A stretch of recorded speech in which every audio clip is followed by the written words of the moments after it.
And everyone can hear us. There are ads. There's still going to be ads for like 2 minutes, though. Not for those who are subscribed.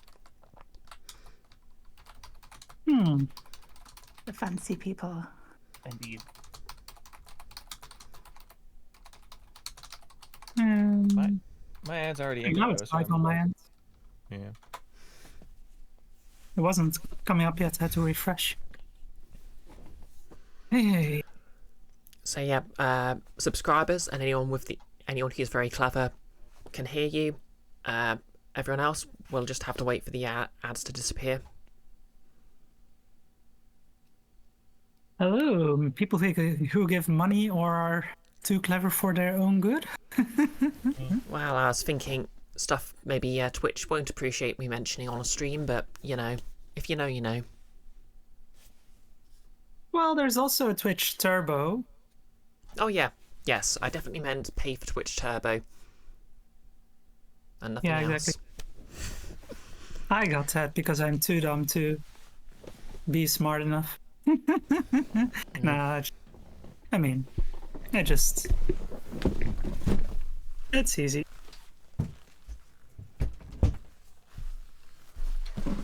Okay. Oh yeah, question by the way, Mr. Blue. Yes. Have you got the rules for damaging objects to hand?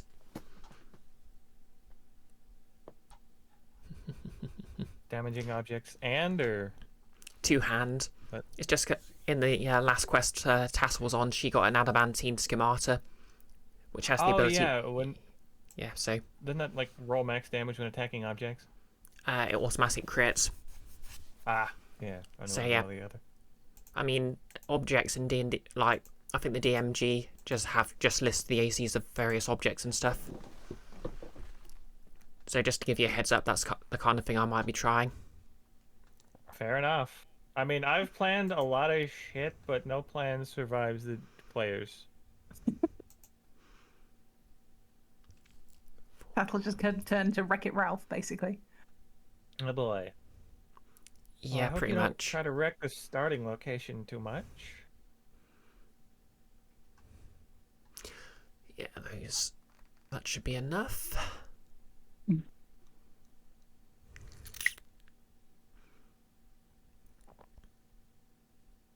Oh, hey, Nick can hear us now. Happy birthday, Nick. Ooh, okay, the adverts are over. The madness is at an end. Capitalism lies defeated. Indeed. Okay, I'll just take us over to the main screen.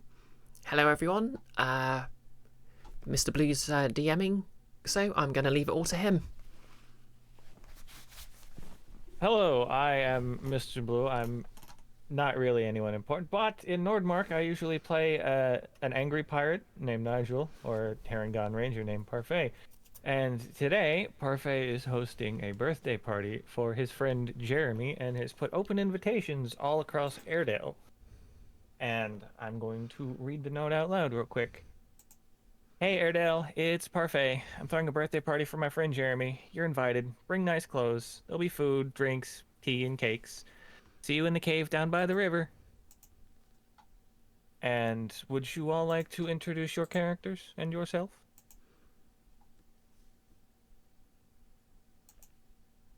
Who's going first? I'm hosting, so I guess I'll go first. Hey, I'm Bisected Brioche. I'm playing Tassel, my tiefling druid.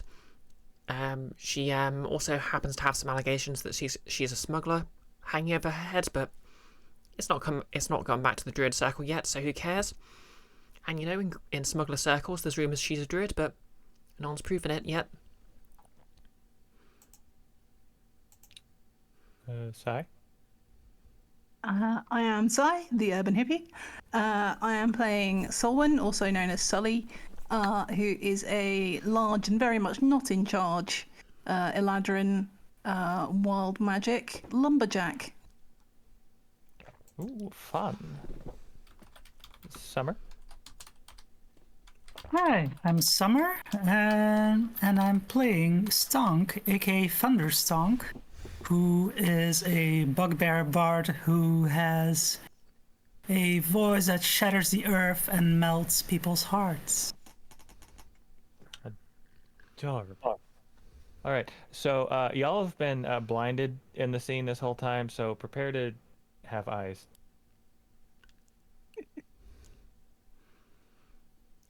You'll see a section of the map open up. You may have to zoom out. Okay. I have to zoom in. Zooming out. Oh, there we go. Ooh, huzzah. Yeah, Yeah. Airedale Tavern, custom map made by me. Fancy. You all find yourselves at the tavern late as Tattle's about to close up for the night. Stonk has probably just finished a performance or something, and Sully was, I would assume, watching as you're all getting ready to head down to the river for the party. So pre-gaming. Yeah, just a little bit. Yeah, Tassel is Also, if Sorry. you see a door icon, you can double click it to open it. Really? Yeah, Oh, wow. yeah. Sorcery. I know, right? This took a lot of effort. So, as you're all getting ready to head out, what would y'all be doing? Okay, Tassel's probably sneaking herself a drink. I Because like as to I think said, Sully pre-game. organised. Yeah. She probably dropped some barrels of beer off at Jeremy's cave beforehand, but there might be gathering up even more shit to take tonight. Yeah, maybe. Tassel You did looks say you in... were gonna try and do something. Sorry. Sorry. Tassel looks in Sully's direction and says, "You want one? They can't really prove anything when I'm the only one here." Well, if anyone asks, I never saw nothing. She pours Sully whatever she usually drinks, Which is anything she served. and hands over Stonk. Presumably Stonk's got a usual. Mm-hmm. Kind of feel. Now, a little behind the screen thing. I've made the whole tavern an upper floor and a basement. So, I don't know if you'd have any reason to go in those, but they exist. Wow, this is mind blowing. Whoa! You've got the whole shadows appear and disappear thing going on then. Yeah. You can only see where you've been. Wow. Nick actually, Go we back. Wow, That's Now, save crazy. the fun thing is, Yeah. I had a different map made up, but then Summer was made a line in the Mead Hall channel about Stonk performing in the stage in the corner. So I redid the map to have a stage in the corner. Oh, bless you. Wow. Amazing. It's a bigger Yeah. stage than I thought. Like, I always imagined that it was a quite small stage. Yeah. Just barely enough room for him to do his thing. I, I'm just watching everybody else run in and out like one of those scenes from Scooby-Doo, but I feel like Sully would have just stood at the bar. I've got no reason to go wandering. yeah. I was looking forward to y'all just seeing the reaction to this. I Yeah. wish you could see the grin on my face right now. Yeah. We actually tried to do something like this when Guild of Icons first started, but the sort of tabletop software website we were using just didn't like a lot of our computers. So I guess things have come full Yeah. circle. I suppose they have. Yeah. I mean, feel free to explore real quick if you want. Oh, Okay. Oh, wow. Someone can finally see the backstage area. There's even a little outhouse. What? Sully's safe space. No Ashmedai there.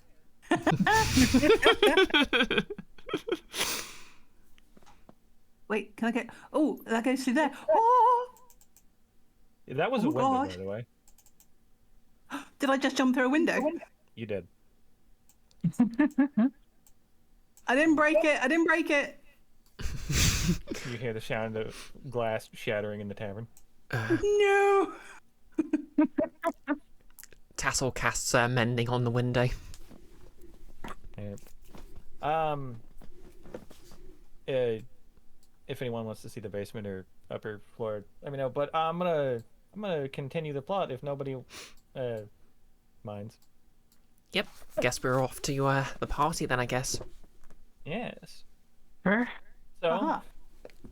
shutting down for the night, you all head down where you know Parfait lives, to the river, the cave by the river, and I will pull you all there. You know, Fast travel. I heard there's actually a fish in the river that sings about the river whenever you walk by. Allegedly, someone tried to fish it on a hook and nail us up in the tavern on the wall. Oh yeah, the singing bass. Well, before you is a small little clearing in front of the cave. Nothing really fancy. Small bridge lit by torches in the distance, which of course are hard to see because it's very dark. So,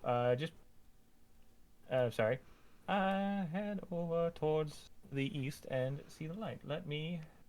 Oh, sorry to say this to you because I know you're a first-time DM, but my character has dark vision. Fair enough. So does Stonk. Yeah. Ben You Sally. have dark... What distance, by the way? 60 feet, 60 I think. feet. Yeah. Yeah. Of course. Well, let me fix that because I can do that. There you go.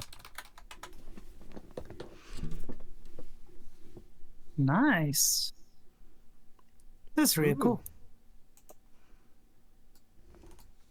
I'm waiting for Stomp to give like a rendition of "There's a Light" from Rocky Horror now. Song does that, but I don't remember that song in real life, so I can't actually sing it. Could do some other Well, Rocky Horror, not that We'll all long. pretend you did and declare that it was amazing. No roll needed. Yep. Well, there you go. That's Yeah. Through the That's how it magic always of goes. Beautiful. through the magic of imagination, that just happened. Yeah, it's just beautiful. Woohoo. Alright. And as you approach the cave, out pops a figure that Tattle might be familiar with, as Parfait had described it previously. But Yeah. Tassel looked Before you. momentarily shocked before putting her face back into a very stoic expression. Of course. I see that Parfait's claims that you existed are true. Of Miss Clown. course. Why wouldn't they be? So, before you stands a tiefling. Bright pink skin, pale pink hair, bit of an androgynous appearance. They're wearing what can only be described as a clown outfit, although it is seemingly made of very high quality fabric. Baggy pants, white puffy frills at the end of each limb. On the front of their outfit, although I forgot to draw it on the token, is an emblem of a dragon's head. Also in clown makeup. The tiefling Would, has white face paint. Would this emblem mean anything to us, or...? Probably not, I'm gonna say. You can roll a history check if you want. I absolutely do. What's Tassel got for history? Problem is with this campaign, I'm playing like 20 different characters. Sorry, well, like 5 different characters, so I can't remember who's got what. Okay, only a +2 to history, but we'll see how this goes.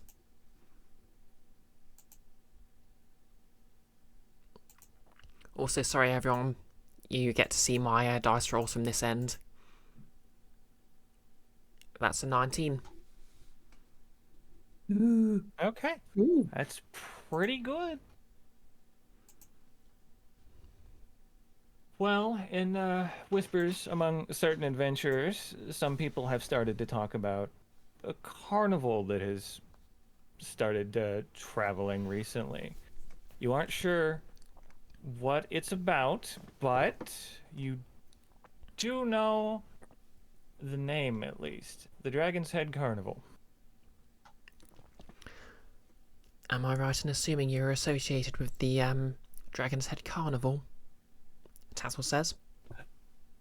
Oh, what a wise little assumption. You are most certainly correct. I work in the Dragon's Head Carnival, you could say. And the clown will say, you must be the last three guests. I suppose everyone else is already inside. Are you on the guest list? May I have your names, please? Certainly, sir. My name's Solwyn Forrester. Nice to meet you, Selwyn. Oh, call me Sully. Nice to meet you, Sully. And the rest of you are? Ah, you must be the butler. I should be on the list under the name Thunderstorm. Ah, yes, there you are. And you? My name is Airy Pinkham. You may call me Tassel. Nice to meet you, Tattle. I'm the entertainment for the evening. Right this way, and the clown Better you than beckons you Stonk. inside. And they just head on inside. Which you're all welcome to, because that is a door. I just Well, tried to see, click on my you token in didn't. OBS instead of Albert. Yeah, I have practiced this character voice so much. And I'm loving it. It's a great character voice. Yeah. Before you is a dimly lit cave, yet oddly still perfectly visible, as if lit by these magical crystals on the walls that are giving off a faint purple glow. And I would assume y'all have been in your fair share of caves, and yet despite this being a dank cave, it's still somewhat warm. You are free to explore, but you all see in front of you Jeremy, the faithful skull ever guarding the cave. And do you have anything to say to Jeremy? Happy birthday! Tassel just winks and gives a little salute. My sincerest congratulations with thine anniversary, my good friend Jeremy. Jeremy may say something in response, but none of you hear it. The I want to clown, give Jeremy a pat. you do so. And the clown, well, I suppose the entertainment, picks up Jeremy and starts juggling him and say, right this way. Everyone else is already inside. I think the rabbit has prepared a nice feast for everyone. So, got Jeremy. Should you be juggling Jeremy like that? Oh, please. I'm a professional. Jeremy's perfectly safe. Well, if you say so. And they just start walking on over. Sorry, Mr. Clown person, we didn't catch your name. Oh, please, just call me the entertainment. That's what I'm doing tonight anyways. All right then, the entertainment. Very well, definite you're article having fun. entertainment. I suppose there's some kind of entertainment. Now, I may be crazy, but I wasn't crazy enough to draw tokens for everybody in Airedale, so let's just pretend your other characters are here doing party things. Oh my god. Sorry, I love this little parfait token. Yeah. So cute. Yeah. Sorry, chat. I'm made it not going to myself. focus on anything else right now. He's got his little purple cloak. Okay, sorry, I'm done. That's fine. So Parfait sees you all approach and is like, "Oh, y'all made it. I guess we can start the party. Please help yourself to any of the food. We've got tea, which is probably not cursed, and over in the corner, if you prefer, we have some vegetables, and we've got some soups. and bread. Yep. And make yourselves at home. Tassel immediately starts eating this Magikarp. Please tell me I've just seated myself in front of cake. You have. It is a very big cake. And It's going to be in the good, in the background, the entertainment is just like juggling things, balloon animals, that kind of deal. Stonk So- simply starts chowing down on everything in front of him. Of course. Tassel looks towards the entertainment and says, "Can you do a squirrel?" Yes, and with a deftness and dexterous you have rarely seen from a clown performer, they rapidly pull a balloon from behind their back and rapidly twist it into the shape of a squirrel. And present it to you. How's this? Incredible. You Can were- Tassel tell if this is an anatomically correct squirrel? Roll a perception check. Yeah, as a druid, that's kind of her thing. Okay, here comes the perception check. Can I have an advantage because she can literally turn into a squirrel? Sure, why not? Dirty 20. You can swear that you see buck teeth on this squirrel, and the tail, despite being made out of a balloon, somehow looks fluffy. Impressive. Yes, I'm rather good at what I do. You're welcome to keep the balloon if you'd like. Tassel sort of puts it on her head, which is where she'd normally rest on a friend's head. Her favourite head to sit on is, of course, elsewhere right now. Yeah. Well, so Parfait, anyone else doing anything? Stonk is looking a bit suspiciously towards the entertainment while he's stuffing himself with everything again. He is appearing to look unimpressed, but actually he's taking the entertainment is quite good. Too good. At this point, the entertainment is juggling, I'd say, 3 or 4 rocks and a bone they found somewhere in the cave. All without missing a beat. It's like, I'm glad you think I'm good. I've put a lot of practice into my skill. I've never said you. Good. You're not bad. Well, thank you. I've heard the same of you, Stonk. Surely my reputation precedes me. I would have expected no less. Of course it has. And Parfait had a speech written that I lost in my notes. Happens to me all the time. Yeah. So anyways, Parfait just eating some vegetable soup. It's like, I want to thank you all for joining me. I've been in Airedale for a while, and getting to know all of you has been great. I wanted to thank you all for coming to Jeremy's party.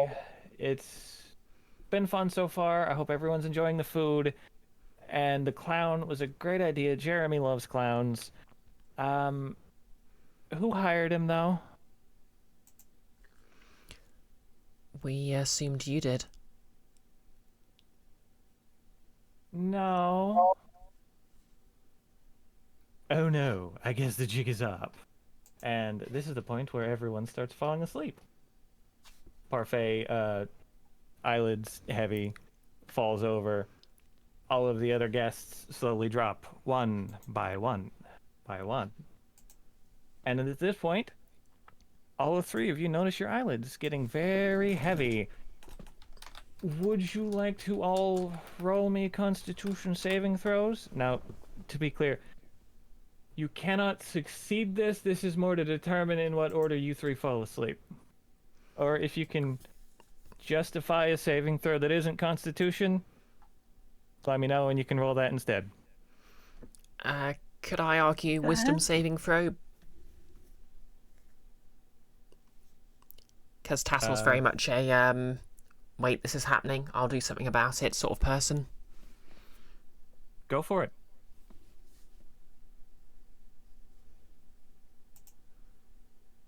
We'll need saving throws from Sully and Stonk as well. Okay. Roll whatever you think you can justify. There goes my best stat for a mere 14.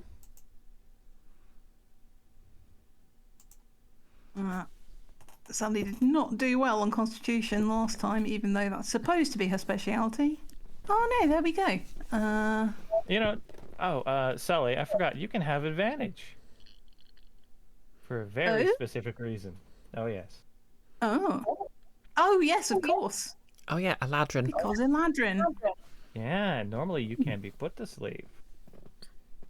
I would like to add, someone kind of walked in and she went from looking like a golden retriever that had been shown a room full of tennis balls, and then the clown kicked off and she looked like a golden retriever that had just been told they're going to the vet.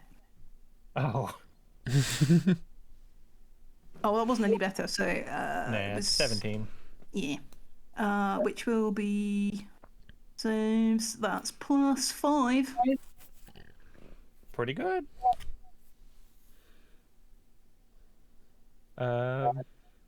Stunk? Stonk was already wary of the Undertimid, and I feel like he would try to simply keep himself awake by sheer will, so I was thinking about rolling Charisma if that's okay. Yeah, go for it. Okay. 19. 19. Okay. So, Tattle, you are the first to go. And the world is sort of blacking out now for all of you. All of you can really see is the dimly lit cave, which seems to be getting darker, and the entertainment in the background just whirling around, getting a little closer.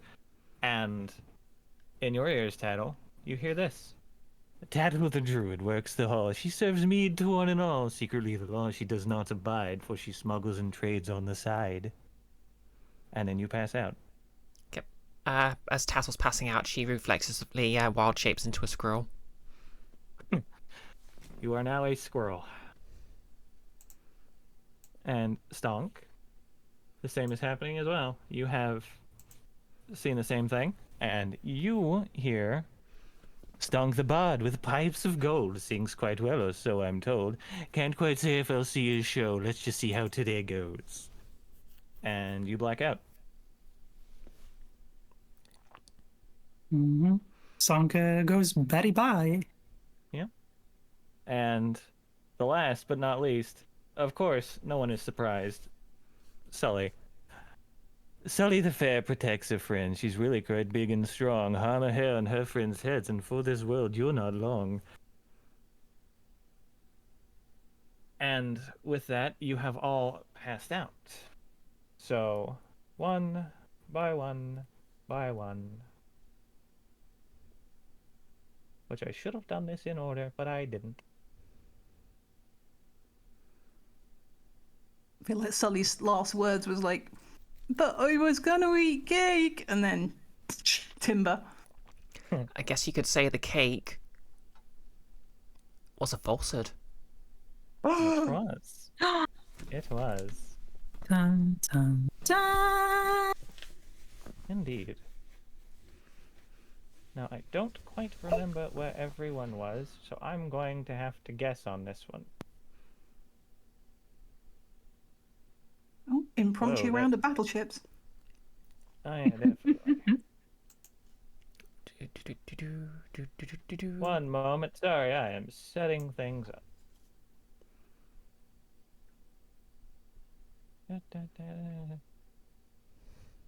There's Stomp. There's Sully. And there's Tattle. And in the same order, reversed, you fell asleep. You slowly wake up.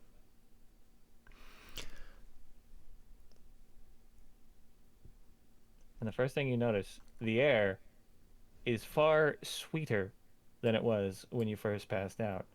Everything is brighter, more colorful. And the food smells much better. As you wake up, what do?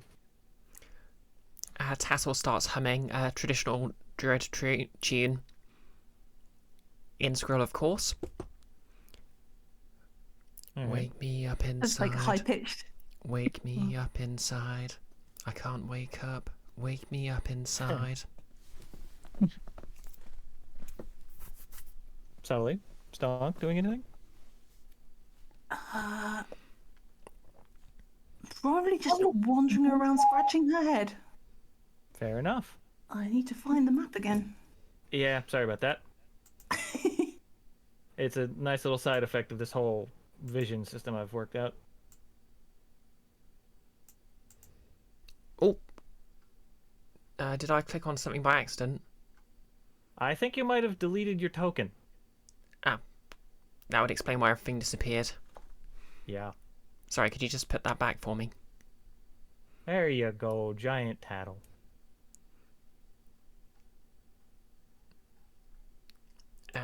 Oh, there we seriously, go. I'm just getting blank. Okay. What's wrong? Ah, there we are. Sorry about that. You'll notice as you all wake up, everything looks far fancier than it did a moment ago. The food is more grand. There's far more. In the corner, there's an immaculate selection of produce, and for some reason on the left, there is a table with like 20 pineapples on it, but no one's sure why. Okay. Can I tell what's going on here? Perhaps, but it'll be very difficult. Roll me an insight. Insight. Don't think I'm proficient with insight. Nope, just my mere +5.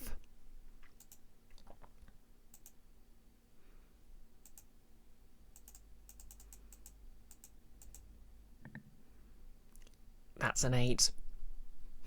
You can't really tell what's going on with an 8. You just fell asleep. Everything looks kind of dreamy, but you're not quite sure. Okay, in that case, I'm just going to nibble some of these asparagus tips and look up at Sully and Stonk. I think Sully will offer a hand down if she wants to climb up and be like sort of Rocket Raccoon on Groot. Absolutely. Nice. Because she misses having a friend to ride on.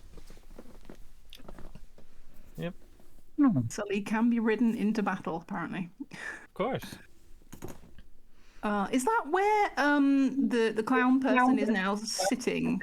Yeah, Is that they're like a just sitting in- fire pit? Yeah, that is a fire pit. Oh, fancy. Yeah, and they're just watching you all wake up. Although, as a point of order, you do notice that there's no one else here. Stonk just continues chowing down as if nothing happened. Now this is a meal fit for a true party.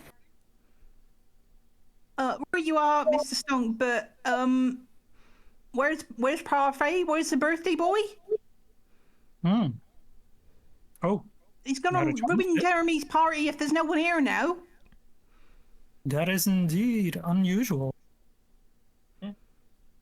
If you've ever seen somebody just like relax sideways on a couch with their head propped up by an elbow, that is what the entertainment is currently doing as they're just watching you all eat. I mean, I'm basically sitting sideways in my chair right now. Yeah. Look up to Squirrel Tattle and be like, do you mind if I go and have words?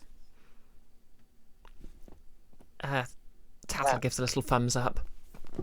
Oh. Okay. Stompy. I'll be like, oi, Yes. Dragon's Head, clown. Would you mind explaining what just occurred here? I suppose. Well, I heard the rabbit was having a party and I thought I could do a better job, so I brought you all to the carnival. Of course, I was expecting a few more guests than just 3, but you, Eladrin, are so very hard to put to sleep. I may have overdone it a bit. So everyone else is asleep, but they're safe. Of course. Wouldn't be much of a party if I killed all the guests. Well, it's not much of a party that they're not here at the table. Yes, I suppose that's my fault. Like I said, I overdid it a bit, but since you're all here, have you eaten your fill? I can explain what's going on once you're done. Stonk managed to wrest himself away from the table once he saw Sully going for the entertainment. And then he stomps up as well and goes, "How do you think you could throw a party better than Parfait and Jeremy?"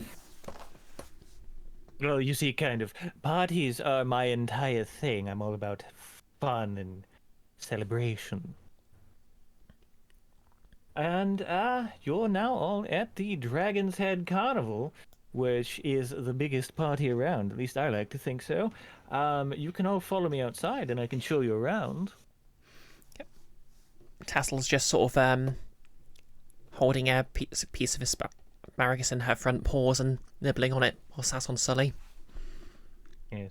Sorry you were all out so long. It took a bit of time to set all this up. And you will notice that the pink area on the map is, well, in, like, real world, it's cotton candy. It is a waist-high, fluffy, sweet-smelling substance you can't quite identify. It would be considered difficult terrain, but the green area is just simple, lush grass, and then there is a crystal pathway leading outside. So, follow me if you don't mind. And they start heading outside. I'll answer any questions you like if you want. Somebody's going to run back real quick and grab one of those pineapples and then come back. Yes. 'Cause I don't think she's ever seen one of those before. Yeah, I made that Tassel's going to table hang on for dear life while she does this. I made that table because the idea of a player adding 20 pineapples to their inventory amused me greatly. Stonk, Stonk tries a bite of the cotton candy because he's never seen anything like this kind of sugary confection before, and he's quite curious. Checking out the sweets, are you? I call it Fay Floss. It's a personal invention of mine. Well, Faye, I must say it tastes rather sweet and nice. Thank you. And they will just begin heading outside. I've made all the maps myself, and I'm proud of that. Yeah, this This is does. amazing. Yeah, I feel like we're at the beginning of Charlie and the Chocolate Factory, and something terrible is about to happen involving Oompa Loompas. Oompa Loompa Oh. doobity doo. Yeah. I have some XP for you. It's still a door, so just feel free to head outside. Oompa Loompa doobity day. Notice, It is time for a TPK. oh, don't worry, it's only 48 Tarrasques. Wait, how many am I up to? Because every time I make this joke, I increase the number of Tarrasques. And now, would anyone, quick question, have brought their adventuring gear to a party? Or are you just in your fancy clothes? Tassel's adventuring gear is basically just what she wears as a druid. So Fair yes. enough. Okay. Sully's a bit of a hoarder. I normally tend to assume that she, well, I also specifically made stuff to bring as well. Fair enough. I don't think she would have brought like her bedroll, anything that would count as like overnight camping gear. Gotcha. Stonk's brought his costume clothes because he was expecting to perform and, be in his regular costume for that. Aside from that, he didn't bring anything. Yeah, so then you wouldn't be equipped for anything outside of a party. So the entertainment seeing this would say, "Oh, Stonk, you might not be exactly equipped for the carnival. I would suggest all of you go down to the tent to the south and talk to the blacksmith. Once you're all done there, I suppose we can continue." At this What point, I kind of think party is it? Tattle's going to turn back into a tiefling. And you'll see the entertainment just go walk off and start talking to this old goblin lady.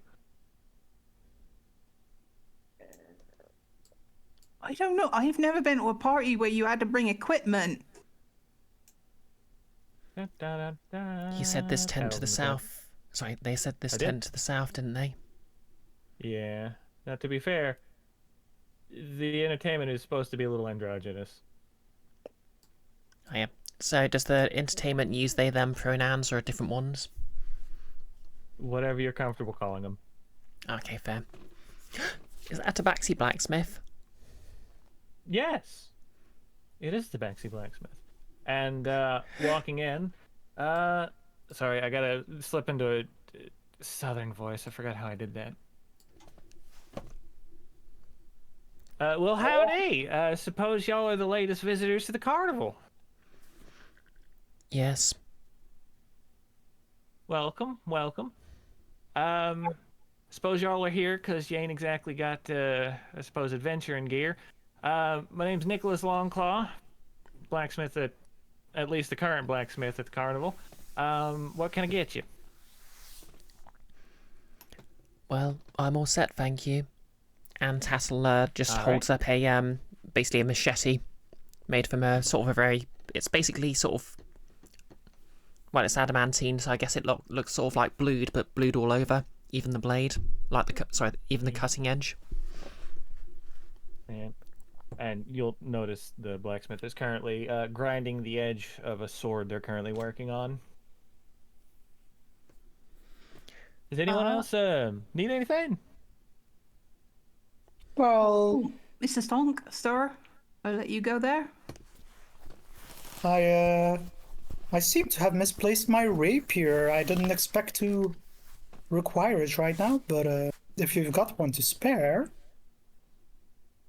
Oh, of course. And as luck would have it, I'm currently finishing a rapier. And now I need to warn you though. Anything made here, it's a little strange. See, the boss has kind of decreed that made in the carnival looks of the carnival. And you'll notice, as they stop grinding the blade on the rapier to finish it, it kind of disappears in like a cloud of confetti and smoke. And in its place, you will see the thing that I was supposed to find, but I lost it.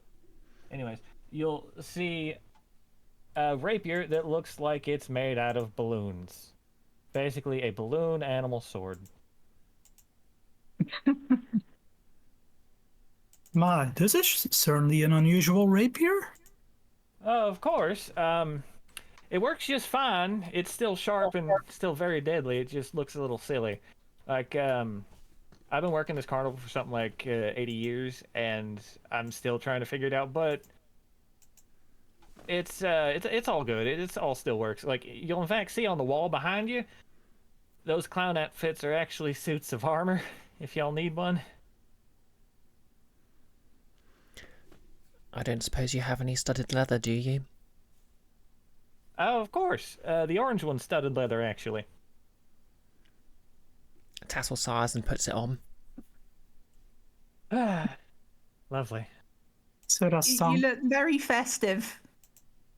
I'm kind of jealous, but I don't really do armor. Gives me chafing. Oh, it's fine. Y'all good weaponry-wise, suppose? Anything I can get for you? Can I have? It looks like what Mr. Stonk's got. A rapier? Oh well, I'm more of a I an found the axe rapier, kind of by gal. the way.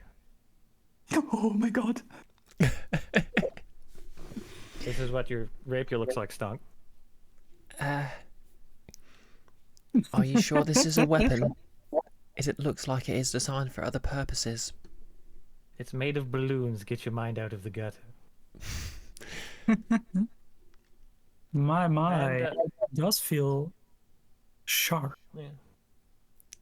Yes. Now, mechanically, it's just a standard weapon that has magically induced appearance of a balloon. It's like it is actually made out of balloon, but still somehow does the damage of a rapier.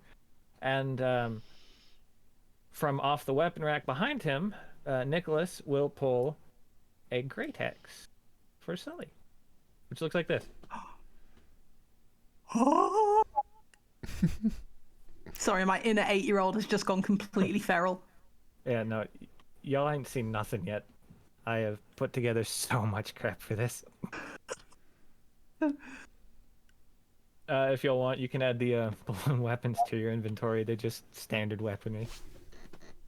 And Nicholas will look at you, see. Those got my guarantee. Every day I work here, I do put my best into things. I've had a long time to practice this craft, and I'm pretty proud of everything I make. Although I wasn't expecting to be working today. Supposed to have a day off, but I'm not complaining. And you will see them just eating a piece of cake from the plate behind them. Ooh, that reminds me. Oh, you go. Do you happen to have a shield I can use? Of course, just on the wall behind the armor. I forgot to draw a shield. Yeah, just assume this room is the purpose. You're all just getting outfitted with your normal armor, except you all look like a bunch of clowns now. So, wearing balloons and whatnot. Nicholas will also say, yeah, I run the smith shop, and I also make the stuff for the prize room, which is, I assume the boss explained that. I assume they explained the prizes. No, we've not had any explanation beyond him thinking he could run a party better than Mr. Parfait and his friend Jeremy. It's a bit confusing, to be all honest. Now, fair enough, fair enough. This is also the prize room. That's at the south end of the tent. Y'all are free to take a look. It's a mix of stuff left by other adventurers and stuff I've made. The boss is given a little bit of magic too, but feel free to take a peek. I'm just gonna be eating his birthday cake. Is it your... Oh, Oh yeah, it's my birthday. happy birthday, Mr. Longclaw! Oh, thank you. Indeed. Happy birthday, Nicholas. Yeah, somebody got it. Congratulations fourth on wall. the anniversary.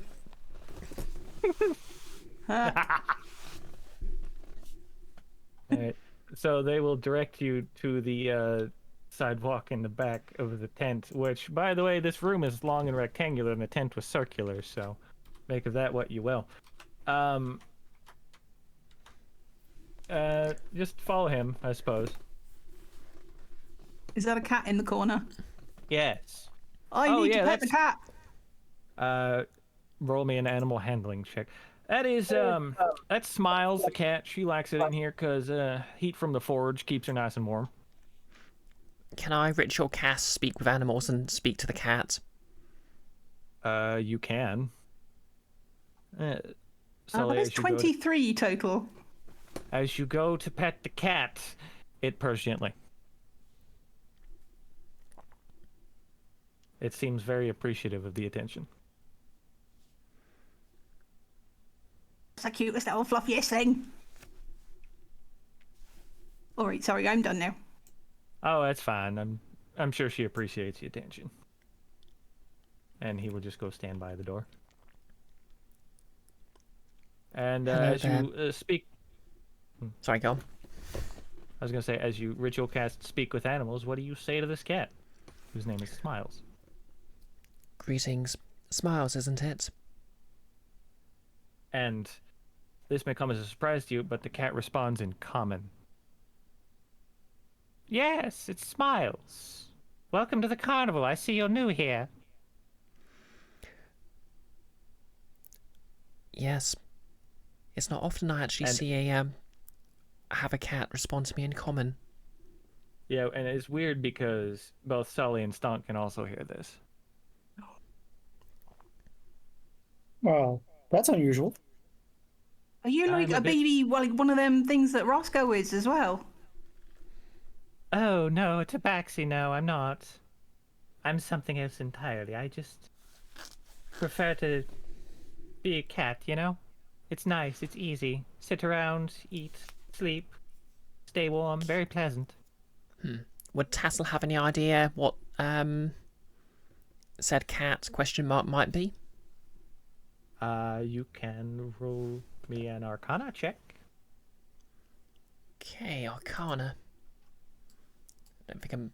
Okay, I'm not great at Arcana, but I'll give it my best try. Or a nature check, either one. Nature I'm better at. What's my nature? Apart from chaotic. Oh, do you mind if I try an Arcana check in the background there, though? Go for it. Just for Natural Sully's one. time-honoured thing of knowing things by accident. This is a weird cat that can somehow talk, and you are just dumbfounded. Oh my god, not 20! Okay, the dice giveth and dice taketh.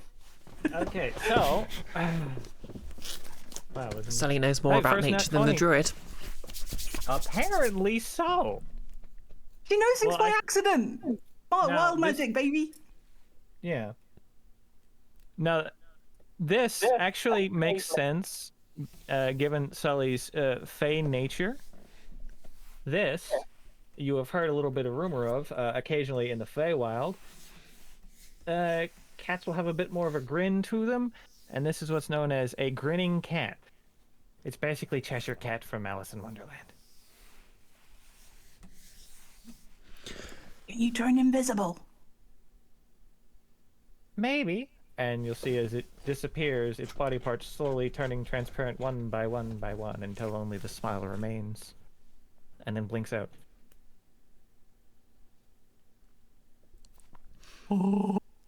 Tattle just stands there blinking. Well, Fairy, but a furry fairy. Yeah. A fake cat. And the cat just stays invisible. It wants to nap in peace now. Oh, Well, bye, Smiles! Yeah. I've seen a lot of things in my life, but I don't think I've ever seen that kind of cat. And a talking cat. Exclamation mark. of course. And Nicholas is just standing by the door, which you all should be able to see the door icon. Oh, yep. Yep. Feel free to walk in and look around. Ooh. And Nicholas will follow. Yeah, this is the prize corner. It's where the boss puts I suppose things he'd like to say tempts local adventurers like yourselves into fighting in his arena. Basically win some fights, get a nice shiny toy for your efforts, usually some nice stuff. We don't exactly do half measures here. I can probably tell you a bit about what each item does if you want, but Yep. if you want specifics, you'll probably have to either get it as a prize or ask the boss. There's I'm actually curious about this tortoise shell thing. Because it's not on a pedestal. No, it's not. I And was it looks like hoping stone! Yeah, Oh no. it's weird. Anyone want to roll me a perception check? Gladly. Absolutely. Y'all can have advantage.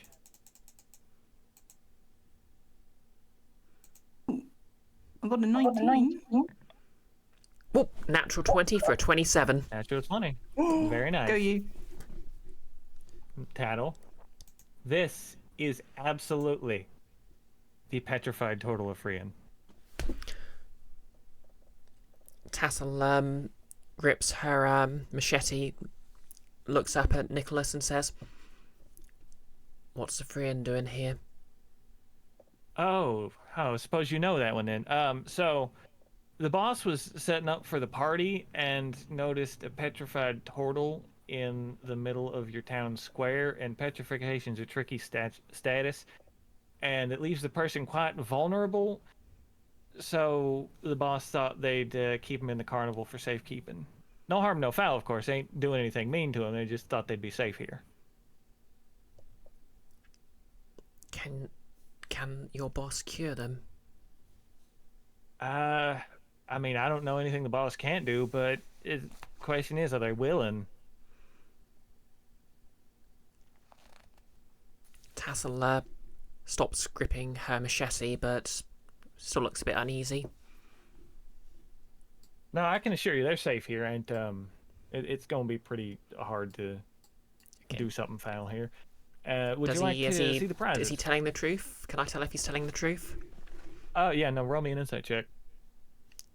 Okay, insight is still +5 because Druid. Watch me get another natural one. That would be funny. But that's a 21. As best you can tell, Nicholas seems absolutely genuine. He honestly believes that Ephraim is here for protection. Until someone can unpetrify them. Okay, then. She's going to gesture to this thing that looks kind of like a displacer beast here, then. What's this, then? Oh, that's a displacer beast. It's a little kitten. Adorable. Call him Fluffball. Yeah. She's been here a bit, but things don't exactly age here, and she's been a kitten for a bit. She's, I guess you could say, I mean, I suppose you could just ask her yourself. Nice to meet you, Fluffball. My name's Tassel, of the Meathall Druid Circle of Airedale. Nice to meet you too, Tattle. I've just been here a while. I figured I'd offer myself up as a prize to get out of the carnival. I mean, I figure I could just go hang out with some adventurers or something, you know? I mean, the carnival is fun, it's safe, but kind of boring sometimes.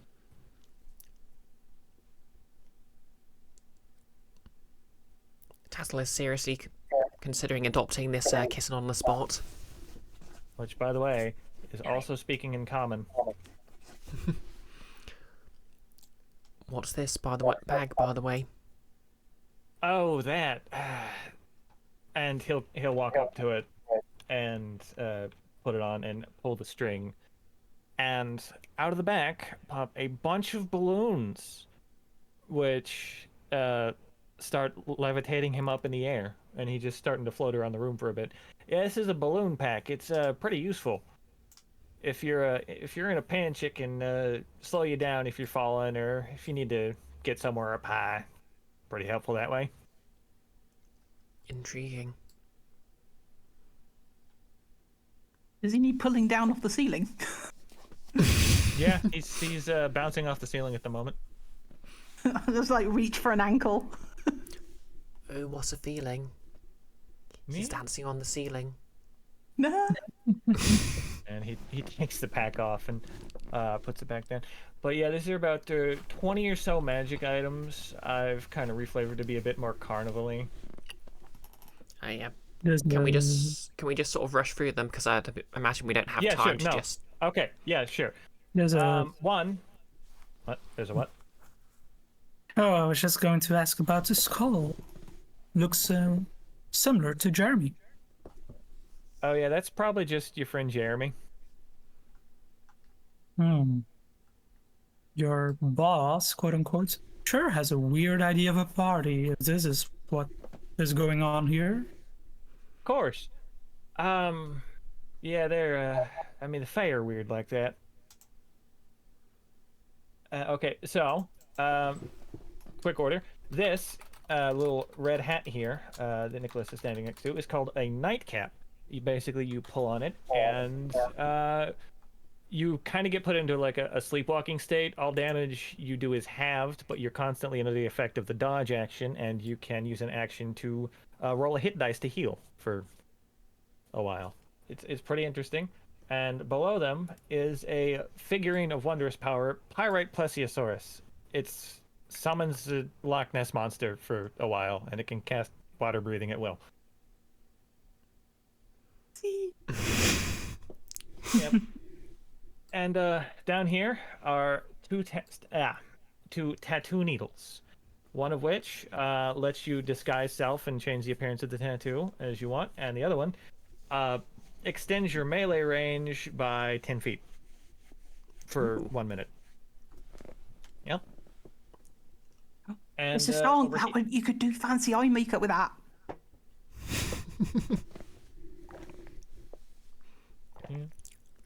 And up here, the clown wig is a robe of useful items, except it's a clown wig. You just pull stuff out of the wig. Incredible. Yeah. And next to Sully is an emerald pan, which you can do illusory script at will with. To the left of that is an alchemy jug, orange, which does something slightly different. South of Stonk is a pair of winged boots, except they're winged clown shoes, and when you're walking, they squeak audibly to a range of 30 feet. God. Yep. Yep. And over here is well, I say fabulous gem, but it's when you attune to it, it turns into a clown nose that you have to wear, and you can use an action to squeak it and create a pile of coins worth no more than 100 gold, fake coins, in an unoccupied space within 10 feet. They disappear after an hour, and you can also squeak it again to do illusory fashion, to change the appearance of your clothing and armor to whatever you want. But still with a clown nose. Yep. You have to be wearing the clown nose. Oh, did you see what the tankard was? I didn't. I'm sorry. That is a slumbering dragon vessel that looks like a mead mug, and that basically gives you, among other things, 1 free health potion a day if you want, or a potion of climbing, or beer, olive oil. It's like a better alchemy jug. Oh my god. Yeah. Amazing. And over here are a pair of clown gloves, and basically, and this is an item Stonk may want. It is, I call it, I forgot, I think I called it Ring of the Loud Performer. Basically, by expending a charge for 1 minute, everyone within 1 mile can hear you, regardless of if they want to or not. So everyone gets a Stonk concert for free, even if they don't want it. Interesting, yet potentially problematic. Indeed. And to the left is the immovable unicorn rod. It's an immovable rod that looks like a stick horse. You honk the horn to activate it. I'm loving the flavour on this. Yeah. And this is just a +1 druid sickle, moon sickle. Tassel's eyes basically just open wide, Yeah. but then she looks towards the kitten. And if y'all are familiar with the cloak of the manta ray, this is the bow tie of the circus seal. It does the same thing, except you have to spin it you have to straighten the bow to activate it. And as a free action, you can make it spin rapidly. Basically, yeah. Like that those of you one that don't round the know what the twist episode. Yeah. For those of you that don't know, while wearing it, you can breathe underwater and you have a swimming speed of 60 feet. And up here is the deck of cards, house of cards, actually. And it lets you summon a structure made out of cards by spreading the cards. They'll all flail around and form into a large building, the design of which you choose. It's like an instant structure for like resting and whatnot, or instant cover in combat. And up here is a Captain America shield. It's a boomerang shield. It returns to you when you throw it. You can use it to attack. And up here is an item Sully may be interested in. It is a Slumbering Dragon's Wrath Great Axe that does force damage. It is Right. specifically a Slumbering Dragon's Wrath Amethyst Great Axe from an Amethyst Dragon Horde. And at this point, after showing almost all the prizes off, Nicholas will say, over here, we got something I made myself, and he will be walking up to these two barrels. We get a lot of visitors here, and some of them are brewers, and I took a few tips, and I made some alcohol in here. I'm not exactly sure what they are, but it's good stuff. I can't remember what it is, but they're still here on offer if you want them to. And he'll say one more thing.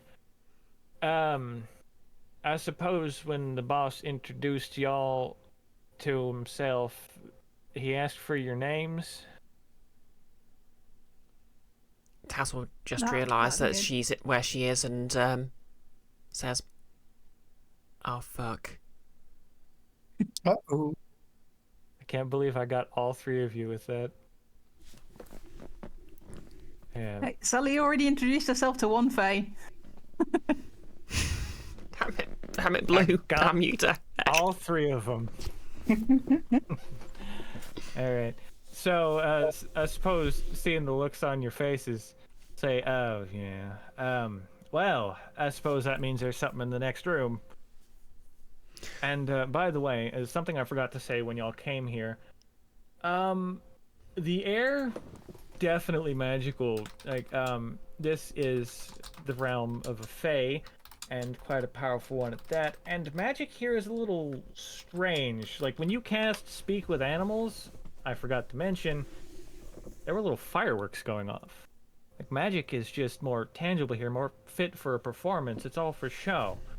And I'll leave that all to you to describe how that affects your magic, but it's not any stronger, it's just more flashy, you know?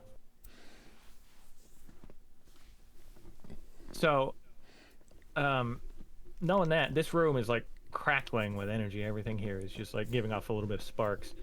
So, knowing that, Nicholas will say, if y'all follow me to the last room, I have a feeling I know what might be in it.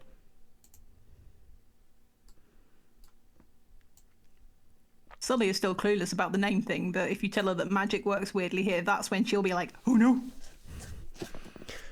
Tassel turns to Yeah. Sully and says, if you tell the Fae your name, it gives them power over you. It's the first thing they teach us in Druid school."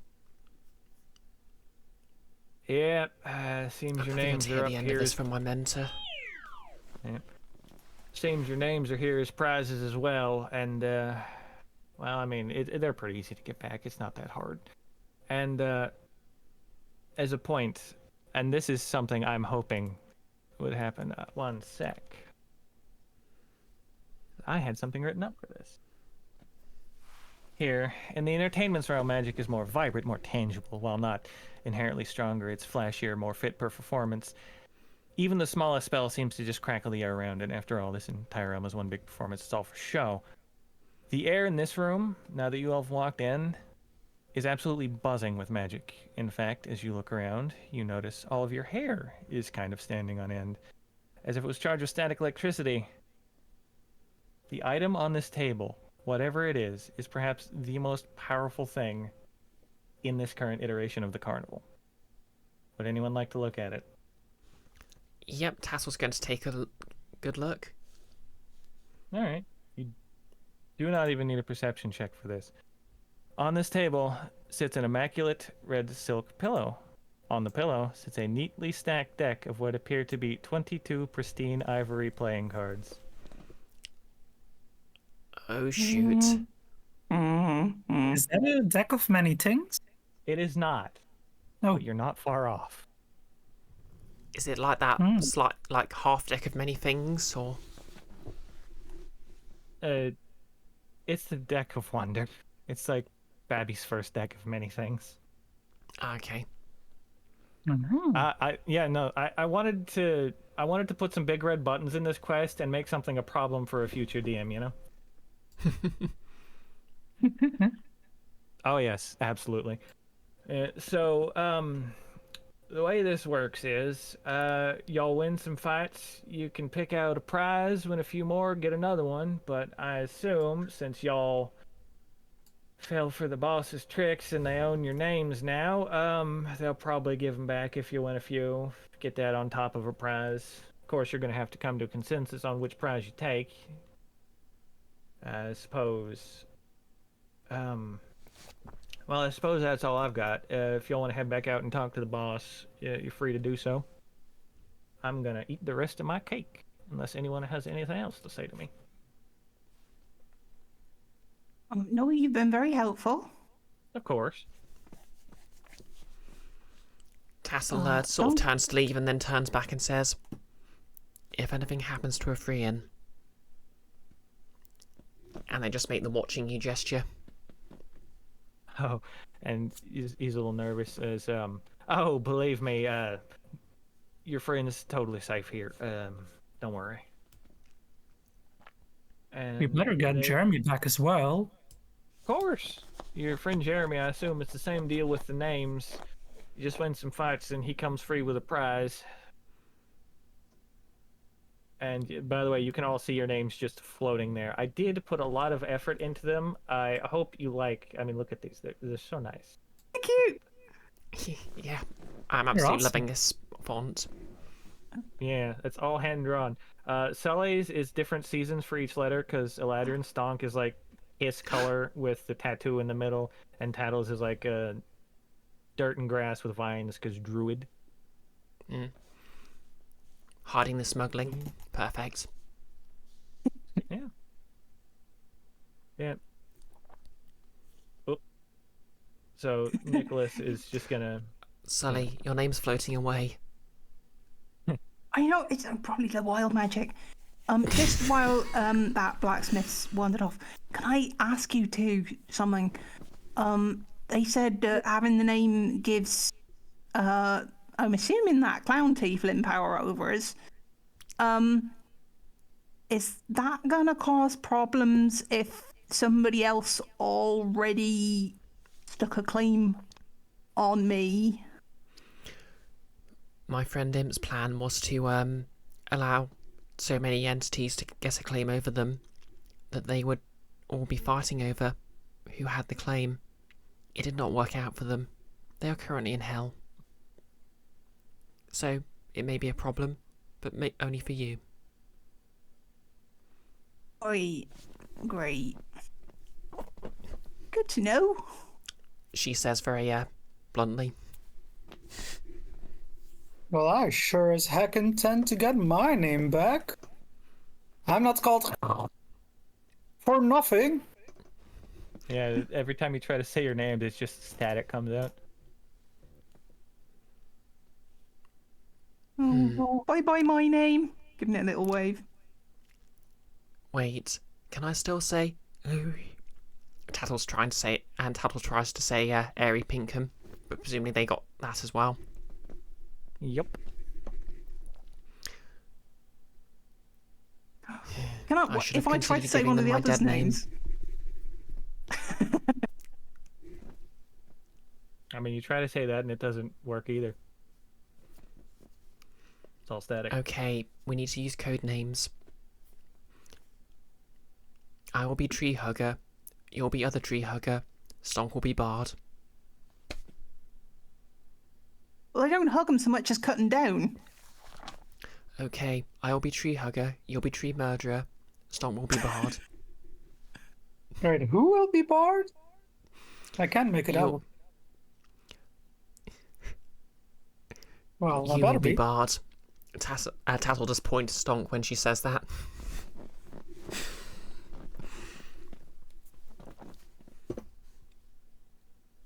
Song looks down at himself and nods, yes, I am the Bard.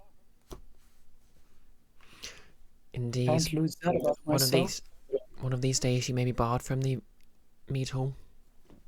Oh, I just got an ad. Hey, I put on some great shows there for free. Tassel smiled in a way that makes it clear she was joking.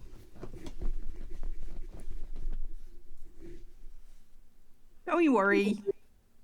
We'll get everybody's names back, I'm sure.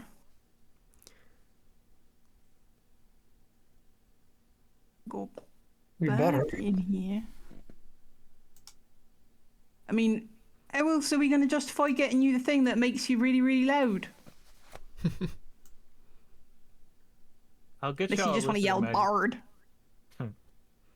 I'll get you all a list of the magic items so you can look them up if you like. There's several of them, Yeah. of I course. think. Sorry. I think personally, I'd want to go for the scythe, but I think in character, Tassel probably wants to liberate the kitten. Yeah. I mean, fair. I did try to stock this room with stuff I knew would be tempting to all of you.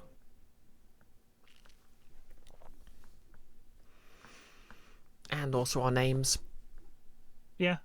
I had to come up with reasons to get y'all to fight. There's an ad break, by the way. Yeah. Sorry, I paused that for as long as I could, but No, fair enough. Yeah, I had to come up with reasons to get y'all to stay and fight. Jeremy, the names, which I can't believe you all fell for, and the prize room. So, yeah. The adverts will be over in like 50 seconds, so yeah. yeah, so just If you want to stall or something.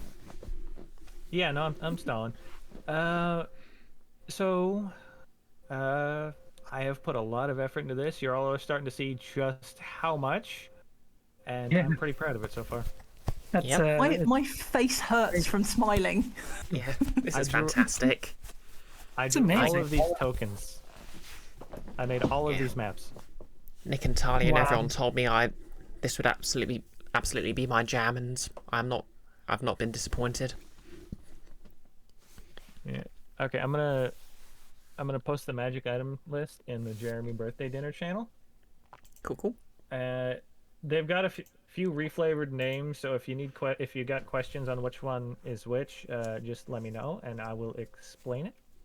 But they all function identically to their normal item, with the exception of like the balloon pack, because it requires an air elemental, but that's not exactly an air elemental node, but that's not exactly a thing in Nordmark, so it's like once a day.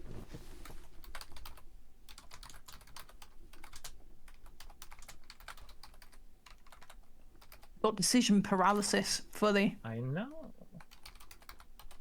What could everybody possibly want? I certainly hope someone takes the big red button. Wait, there's a big. Oh right, the gem. Yeah, Oh, I no, thought you the meant Deck like of there was Wonder. just a big red button somewhere. Yeah. Stonk immediately runs back to be like, "There's a button. I'm gonna smack it." Yeah. But yeah, I had a lot of fun with the Deck of Wonder. It can do some silly things. Yep, it is a silly I've place. heard of it. Yeah, I mean, the Deck of Many Things is perhaps one of the most infamous campaign-destroying magic items that exist in the entirety of Dungeons and Dragons, and with the Book of Many Things module, they made one for low-level adventurers. I am. Oh yeah, do you want to go to a break or something? By the way. I mean, that's fine. Yeah, just thinking this is probably the best time for a break, since we're just sort Yeah. of talking about the items anyway. Here, Well- by the way, let me show you the Deck of Wonder, at least the card face, because it's very tiny and you can't see the detail. How about this? Oh yeah, hang on. God damn it. It's got the entertainment's face on it. Ah. Well, that's a slight mark against it, but still a mark of wonder. Very tempting. Indeed. Now, I suppose your characters don't know what it does, but you do know the magic it is giving off literally set your hair to stand on end. So, you know, it's very powerful. Got a chilling effect, I guess. Yeah. Okay, so I guess I'll move us to the break screen then. Yay! Yep. So you've Yeah, got you the right foodie there. tech things audio visible, and obviously you're audible. But otherwise, let's be fair. I guess you're just as visible as you were before. Yeah. How long are we taking a break for? I don't know. What's everybody need? I could probably go make a sandwich. Speed Sonny. Yeah, 10 or 15 minutes is probably about right. Sounds good. Yeah. Yep. Yeah, if Get we do back at, 15 quarter just so past. I've got time. I'm also gonna post the sleepy hat in Jeremy birthday because it's not vanilla. It's not vanilla? And it's not a standard D&D item. Ah. Yeah. I mean, none of these don't seem to be standard. No, no, not they at are. all. No, they are. I've just reflavored all of them. Like every single one of them is just a standard item. I've given a more circusy appearance.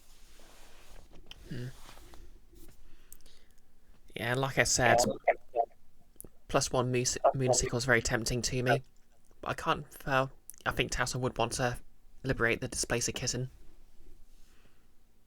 To be fair, the kitten did say it just put itself up as a prize to get out because it just finds the carnival a little boring.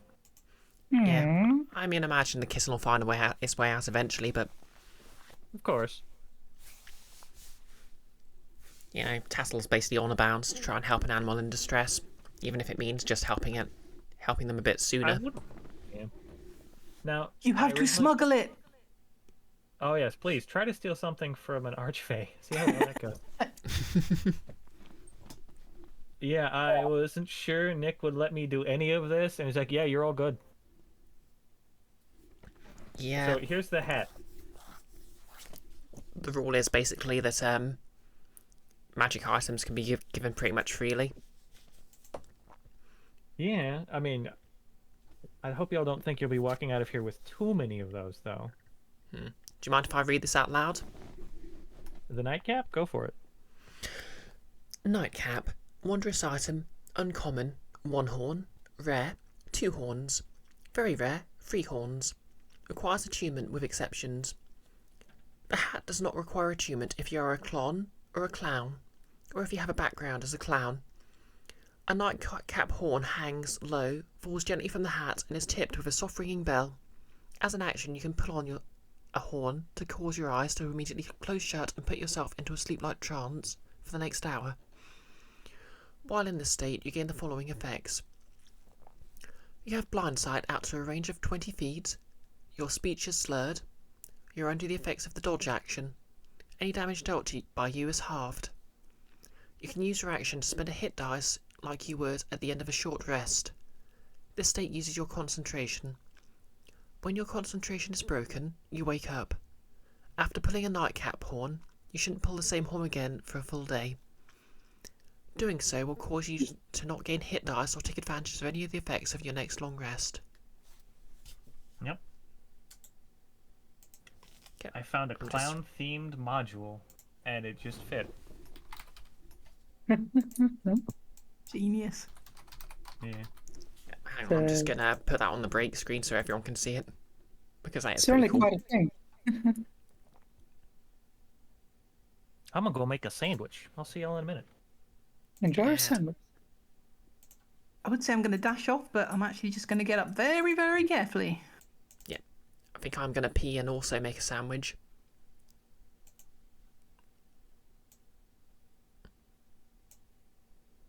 Okay.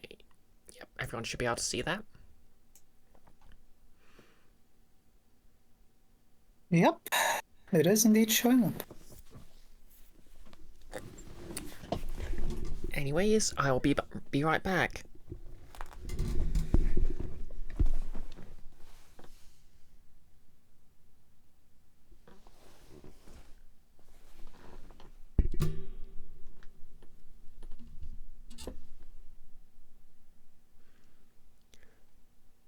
Hey, is there static on my mic? No. Oh yeah, it's just that I'm looking at it in OBS and it's just sort of indicating a constant bit of noise.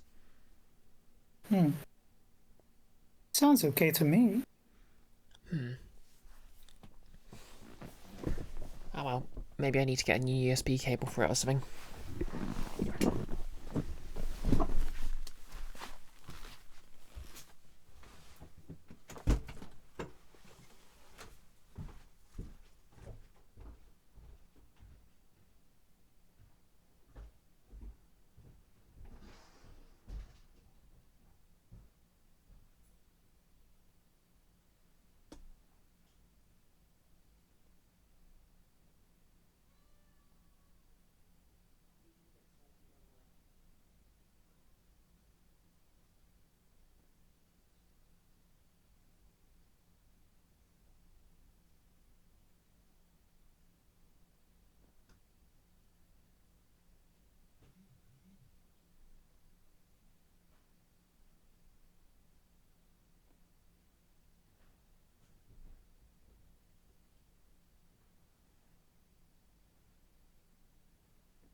I return.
I just realized I hadn't taken my medication yet today, so doing that now.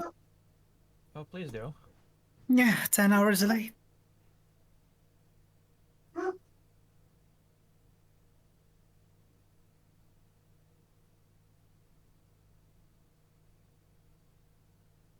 It's okay.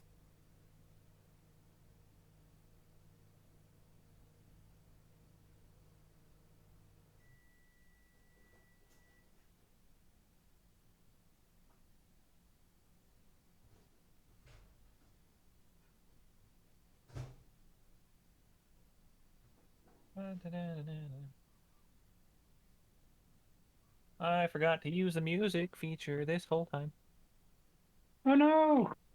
Mm-hmm. That's fine. I can use it for the combat.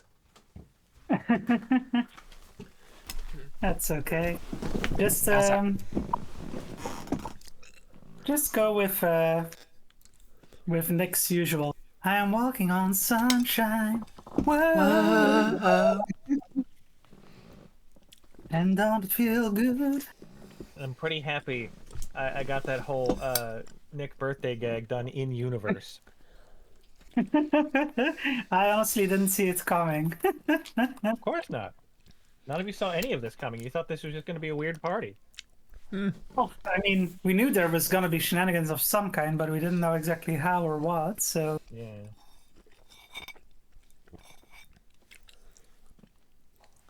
This is certainly not exactly what I had thought might happen. You were very sure this was going to be one session. I mean, I wasn't very sure of that, but it had kind of been proposed like that initially, so... Yeah, I've been working on this for a while. Like, the longer it took to get started, the more dumb ideas I had. And I've been working on this, not quite in secret, but in DMs with Nick and Ben and Talia. Yeah, it did seem like you were doing a heck of a lot for what was supposed to be a one-shot. Yep. I can't remember if it was my idea or Talia's that Ephraim's petrified shell is in the prize corner. Talia thought it was a great idea. I can, Personally, I'd say it rocks. I can see how that's would be What a line to something. come back on. What'd you say, Summer?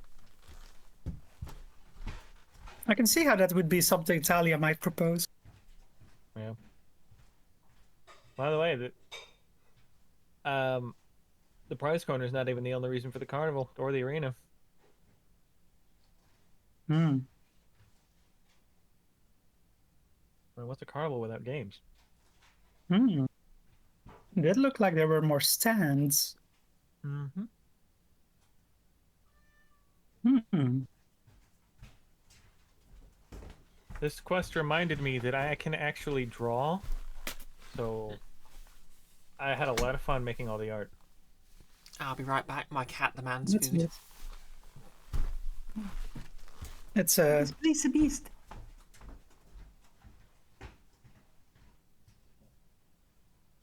And I added the Displacer Beast to the prize corner before realizing that there was already a Displacer Beast in Airedale, but I figured, you know what, I'll keep it. I think it works. You know, especially since it's a kitten, like, could be like treated as like, I don't know, Yeah. family of the adult displacer beast we've got. I don't know. I don't know. This is just very fun, all in all. I love it. I love it. I'm really curious about that deck of wonder.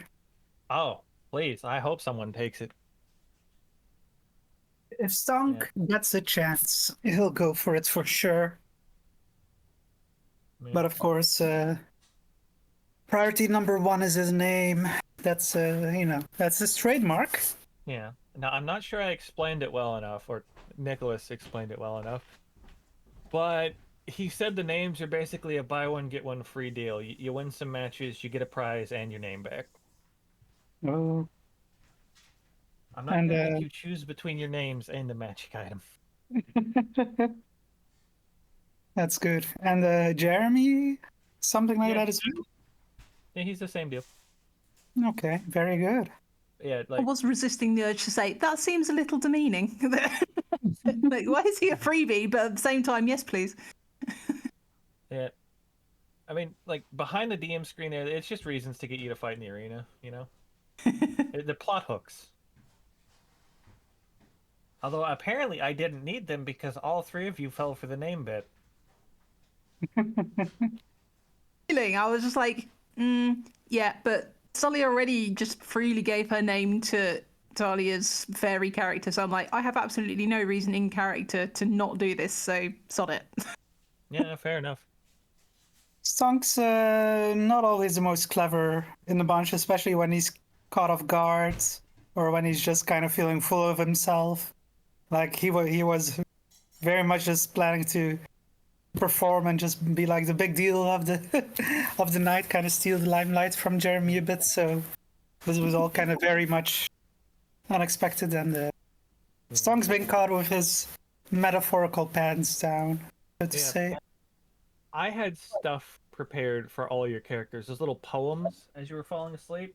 Yeah, those were so good. Wow, Yeah. man, you you've done so much already, and I feel like there's so much more still to come, and it's just like mind blowing. Oh yeah. How? Imagine if Fairdybell showed up instead of Stomp. Oh my God. Fairdybell wants to hang with the high class, and you don't exactly get much more high class than an archfey. Hmm. You want to hear Fairdybell's poem? Because I had one written for them. Sure. Yeah. Like I said, I prepared Fairdybell, and then you were like, I'm gonna bring Stonk, so I scripted all of that. Let me see. Where is it? There it is. Sorry, hold on. There's a cat that's vying for my attention. Aw. He's Let's being give it to besieged him. by kitties.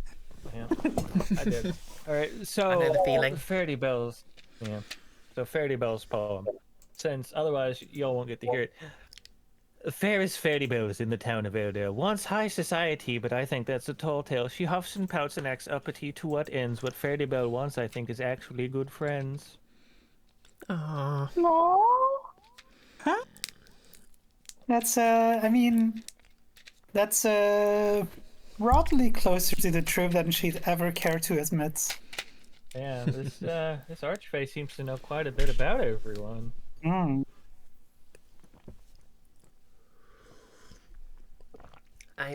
We back from the break then? Yeah, If everyone says they are, I suppose. Yes. I am. Okay, we're back to the usual screen. Back in your hands, DM. All right. So y'all have just been given a tour of the prize room, shown all the shiny little trinkets and magic cat that are meant to tempt you into fighting into the arena. You've all been outfitted with your respective clowny adventuring gear. And what are y'all doing now? I suppose leaving the tent? Yes. Okay. Oh, but I need to give Jeremy a pat, and then I need to give the Displacer Beast Kitty a pat, and then leave. Okay. We'll be back for you later. Jeremy, Yep. you as well. You're free in. And you, little kid. Yep. Alright. We'll bring you with us if we can. Tassel says, unusually I'm enthusiastic. Yeah.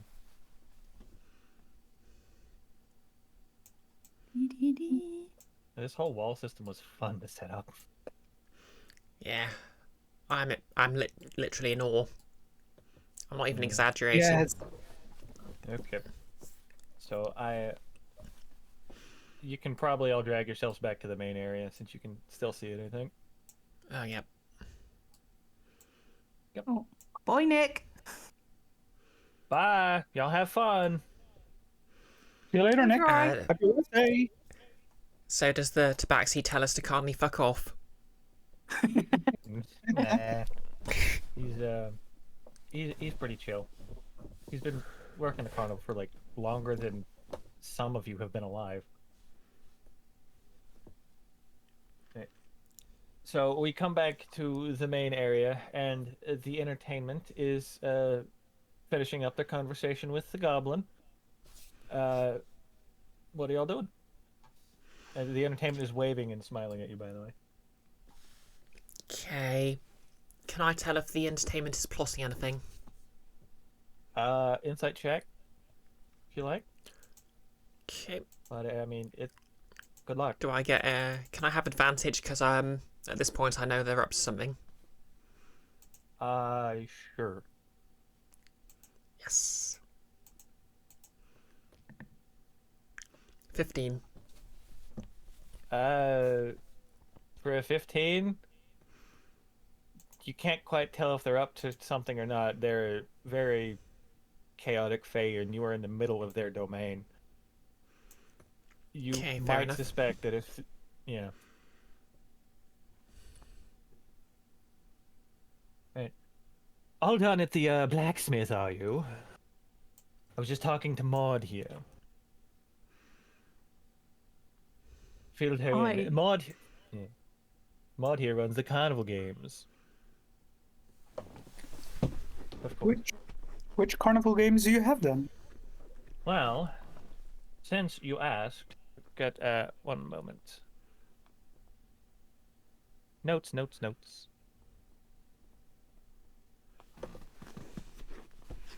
Well, Duly noted. yeah. We've got some tests of strength. We've got a bit of a sleight of hand thing. Something for the more dexterous of you. We've got a few things.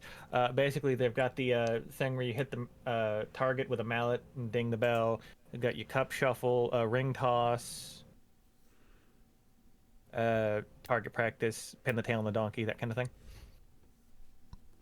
And I'm going to go in the big tent and wait for the main event. Y'all have fun. Hope something in the prize corner caught your eye. Up, up, and they disappear in the tent. Tassel glares at them the entire way they walk into the tent. And their head, as they walk towards the tent, does not drop your gaze, even as the rest of the body rotates 180 degrees as they head in the tent. Tassel takes more keeps of a cat. Castle maintains her stare. And they just disappear into the ethereal blackness of the tent. That clown seemed a bit owl-like. Yeah. Sorry, one thing I forgot to mention, and you know what? Sully, you hear in your head the entertainment. Hey, Sully, you won my little game at the cave when everyone was falling asleep. If you look into your pockets, you'll find a shiny little trinket which you can use at that little metal box to your left. Sully looks around as if to ask the other two, like, did anyone else just hear him talk still? No. No. Did I hear them talk? It is not. No, only Sully. Oh. All right. Check the pocket. In your pocket, you find a smooth pearlescent coin. It is completely flat on one side. It looks like it's made out of pearl, but on the other side is an engraving of a purple dragon head. And Holds it up for the other two.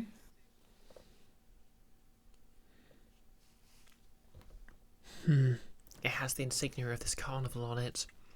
Some sort of token for a game, perhaps. I think the entertainment said to put it in the metal box. the goblin at this point pipes up. Yeah, that's one of our potion tokens or whatever you call. I don't know what they call them. That I can never read that. I can never read the boss. The Fae. Their whims change all the time. If you look over there, you'll see this big metal thing. You put the coin in and you'll get a random potion. I don't know what comes out. It's completely random. Ooh. And they will Interesting. direct you. Yeah. They will direct you over towards this machine, which it is a black iron box. In the middle is a glass window, behind which is a potion, and the potion behind the window is constantly changing. Tassel will worry this might be an infernal engine of some sort. This isn't an infernal engine of some sort, is it? No, I don't think so. It's we got a lot of smiths here. I think some of them were tieflings, so it might be they might have been to the hells. I don't know. Not many tieflings actually go to the hells. That's a common misconception. Fair enough. I've been here for a while. I don't exactly know how things work out there. And you'll notice if you'd like to roll me a perception check to look at the goblin, or I can just tell you. But the goblin is very old. Like goblins usually don't live very long, and this one looks like your standard crotchety old lady. And I'll make it bigger so y'all can see. Full goth clown makeup. That was a 25 on the perception check, by the way. Yep. You get everything I just told you because I should have waited for the roll. Fair enough. And out of her pipe is just little smoke images of various monsters, and they're just dancing around her as she smokes and talks to you. Ask, you mentioned some of the games. Pin the tail on the donkey. That's not involving sticking a pin in an actual donkey, is it? No, we put a blindfold on you and we spin you around a bit and see if you can get a little flag on the right part of a poster. It's all right then. Sorry, it's just that we had a donkey go missing in town recently. I was worried. And I will put the coin in the weird thing that might be an infernal engine, but who knows? All right, so you put the coin in the machine? Yeah. Okay, and no way. Okay. Out pops a potion that is bright orange, and in it are little flecks of reflective material. And if anyone would like to make an Arcana check, they can maybe figure out what it is. Or I can tell you, I guess. I don't know. Does Is it it like a druid? shaking it would be a really bad idea? Not Is it quite. a druid spell at all? Because Tassel might have an easy time recognising that.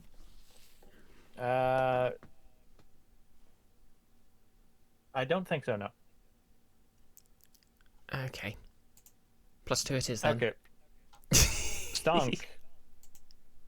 Stonk, you've gotten a lot of gifts from admirers and fans throughout the years, I would assume. Mm-hmm. And this reminds you of a gift you got once. A potion of fire resistance. Oh. It's a potion of fire resistance. Quite a nice find there. Who gave you a Does that, potion like, to avoid make you to want to resist not? fire? So when you say resist, you mean like not setting bonfires? Well, you won't take damage from fire as much. Or okay. Yeah. Yeah, that machine. Sounds like a skill issue. Smirks the tiefling. Yeah, no idea what's going to come out of that machine. Just like no idea what my voice is going to sound like because I forgot to make a voice for the goblin. But,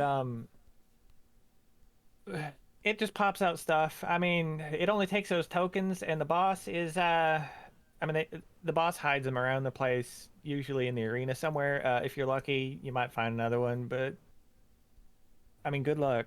Would you like to try any of the games? This, strong lady, you got a test of strength you can try if you want. Alright, if you reckon I'll be any good at it. I mean, is this what we do to get Jeremy back? Oh no, that's in the big tent. These are just for like little tiny trinkets. Nothing too powerful. Just like I got a stick that turns into a fishing pole. You can maybe win. I got some small stuff. It ain't anything too impressive. Got a ball that tells you which way north is. A collapsible fishing pole. Just like the classic children game of the JRPG. Yep. Y'all are free to stay and try the games or check out the big tent. Yep. I think Tassel's going to try one of the games. Okay. Stomp as well. Okay. Well, you got your choices. You got your cup shuffle. You got your test of strength. You got pin the tail on a donkey, and ring toss.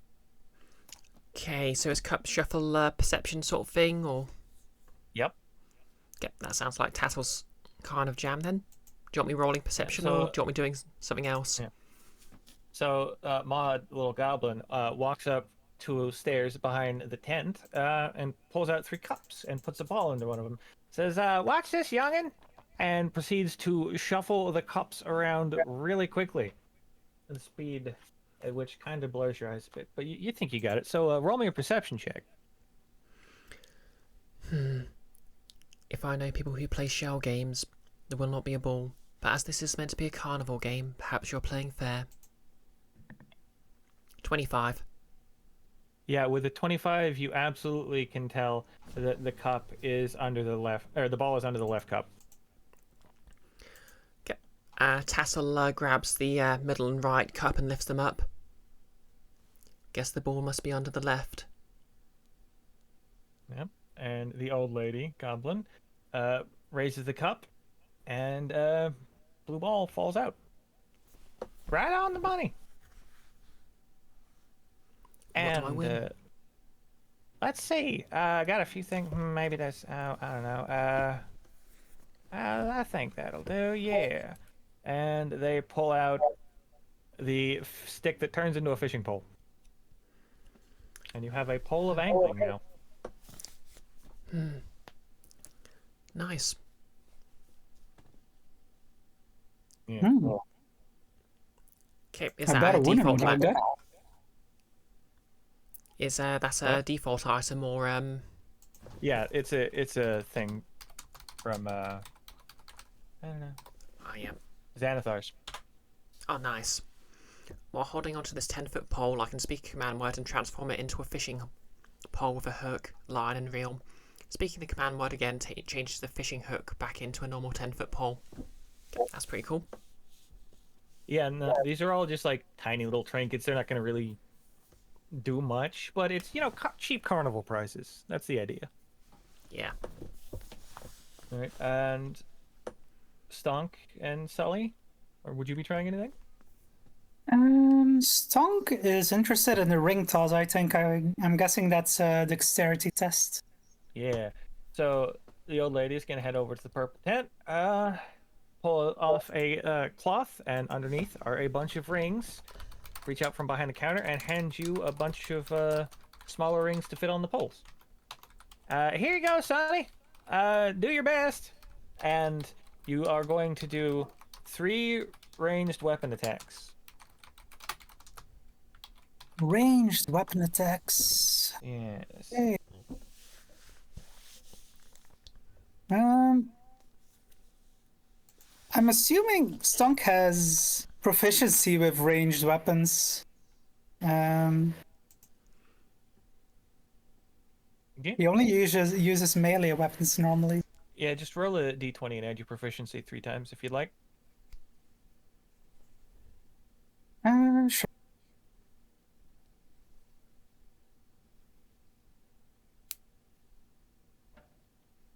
First roll, 24. Oh, nice. Hit. You expertly throw the ring and it lands on one of the high point values in the back. Ooh, I got one. Good No. shot, Sonny. You got Let's 2 try more. again.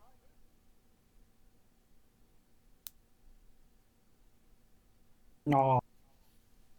It still hits, but not nearly as good of a point value. You get maybe the mid-range halfway through. So Well- it bounces for a bit and lands in the middle. One more. No. Got one. Let's see. Oh, not one. The ring. The ring. While you think you've got it, you throw it a little bit too hard, and it almost dings Maud in the face. Oh gosh, I'm sorry. She dodges quick. She's a crafty little goblin. I That's guess good I- enough. Punches of point resistance. That's good enough. You ain't gonna get like top end, but that's enough for something. So Ooh. let's see. What you got here? You a music fella? Sure am. You might need this for one of your shows. It's a fancy little thing. And they pull out a pipe identical to the one they are smoking. It is a pipe of smoking monsters. Why, thank you. I have no idea what this is, but I'm sure it'll come in handy someday. I don't know if you smoke, but when you do, you can do like little illusions, little monsters, like and they proceed to blow a puff of smoke that turns into a tiny little dragon, flies around and dissipates. Oh. I'm sure that will come in handy for my shows. Thank you very much. And strong one, you want to try one? Oh, we'll go. In truth, I'm not as strong as people think I am, but never say never. I mean, you don't have to try whichever one you want. No, let's have a go at this because no one's done it yet. You want to show it off, don't you? I suppose. And they'll lead you over here to your typical carnival game with the mallet and bell. So you take this mallet here, and you smack it down on this target hard as you can. If you ring the bell, you win a prize. So, Pull up what, sleeves. you want to do an athletics check. Okay. Right.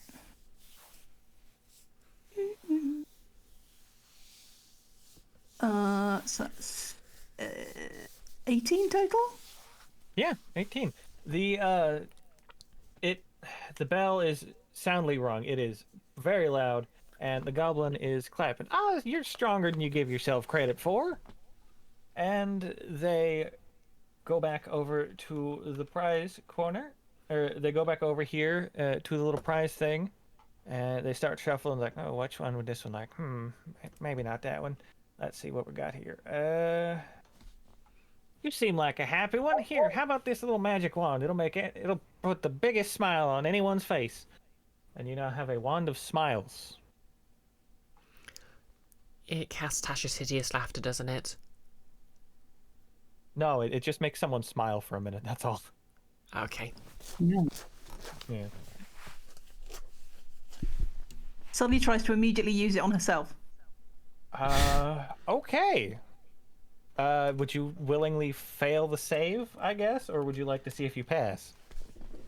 I think if she was trying to test it out, she'd willingly fail. Okay.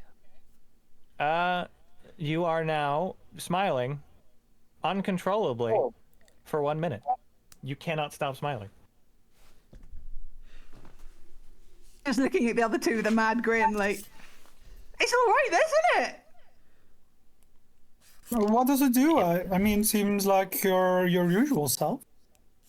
Well, see, if I I try to see no smile, if difference. I try to stop smiling, it won't let me. I'm not entirely sure I've seen you do anything but smile. Yeah, She exactly. kind of like strain, like she's trying to force a frown. And by the way, you have a wand of smiles. It is a standard item, and once you expend all the charges, it turns into a wand of frowns, I think, which makes people scowl for a minute. All right.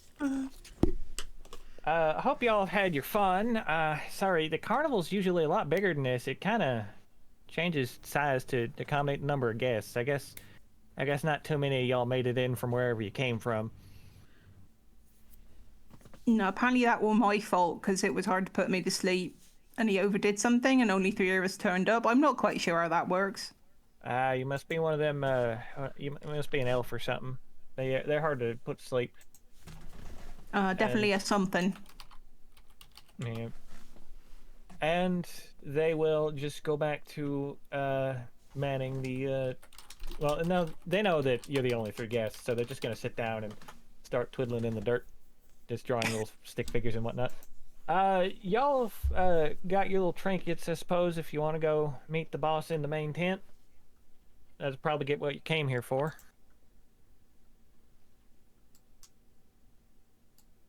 I suppose we better.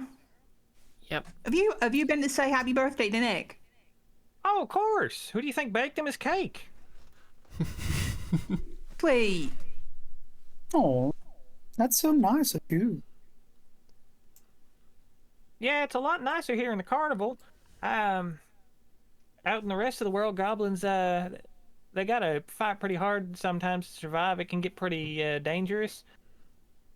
I was getting pretty old when I found my way here, and I'm just content to just stay here forever. It's a lot more peaceful. No, I'm sorry to hear you, that. We do have a good goblin friend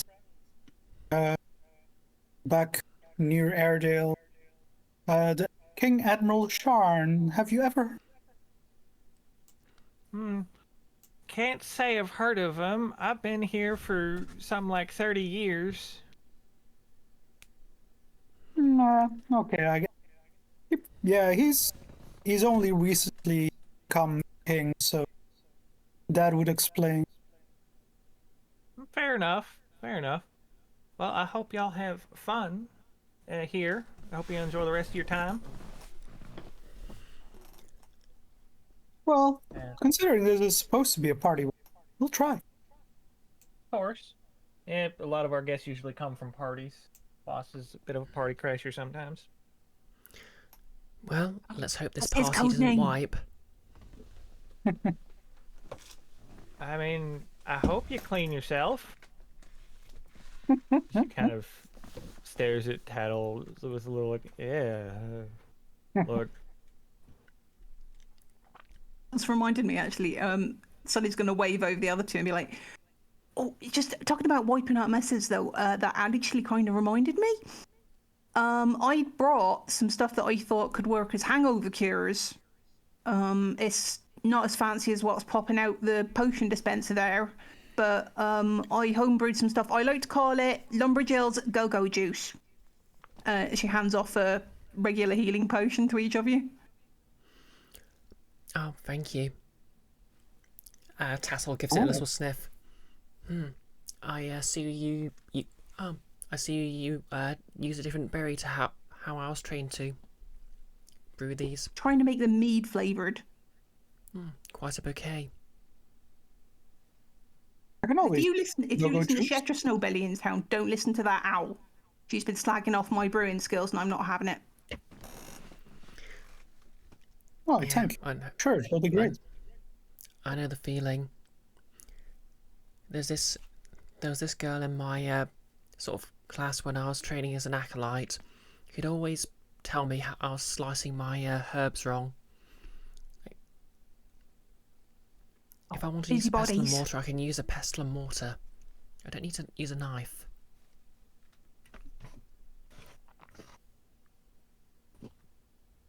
Well, some people are just like that.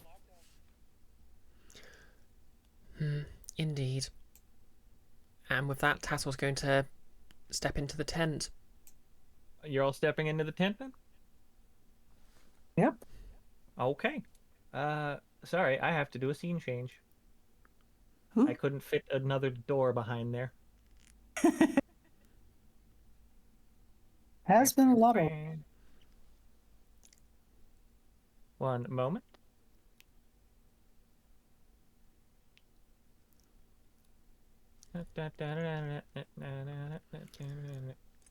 I'm sure everyone knows this.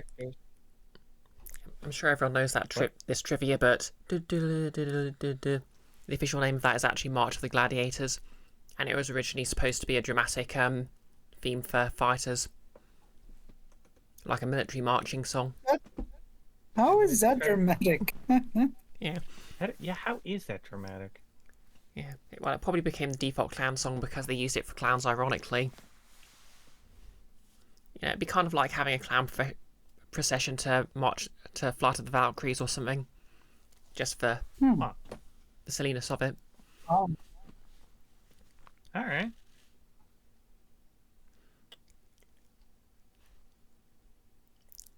Has the Flight of the Valkyries stuck in yeah, my there head. it is. Yeah. For some reason, you're listed as unnamed druid. Oh, that's because I changed my name to it. Because I don't have my name right now. Yeah, fair enough. And I've adjusted your vision range to 60 feet, and you see the entertainment just sitting in the middle, under a spotlight that is seemingly coming from nowhere. Can I see where the spotlight's I did coming not- from? I did not make this map. I couldn't make circles in my map maker.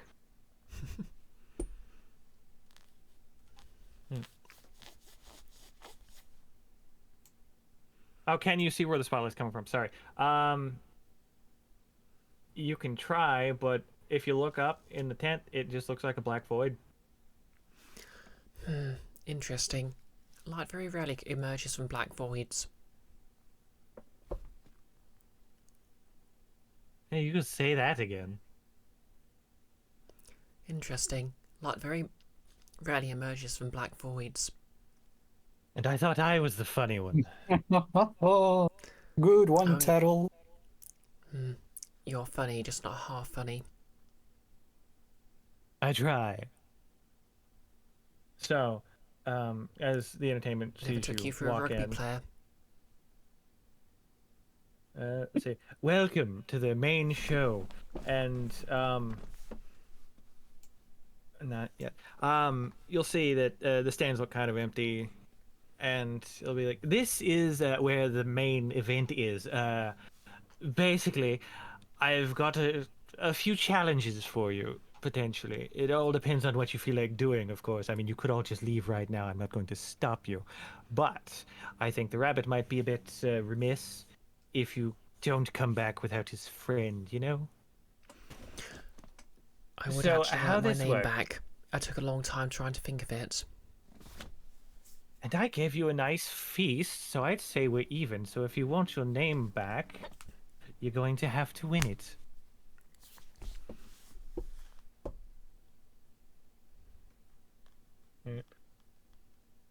So, Sure, that'll be a cake. what was that, Summer? I'm sure that will be a piece of cake. Birthday cake, that is. Oh, you saw Nicholas. That's right. Today is his birthday. He does good Yeah. work. I see you're all wearing his. At least some of you are using his equipment. You look very fashionable, referring to your very clownly appearance. I completely forgot Tassel's basically wearing clown garb right now. Of course. And Stonk is wielding a rapier that looks like it's made out of balloons. Yes, And balloons. he picks up Of the course. shield as well, so I'm The guessing that's shield- also similar. The shield would be made out of like it looked like it's made out of cheap wood, but it's still just as effective as any other shield. Oh, yeah. Tassel's still got the balloon scroll, by the way. The what? Oh, the balloon squirrel on your head. Yeah, that's right. Yeah. Yeah. All right.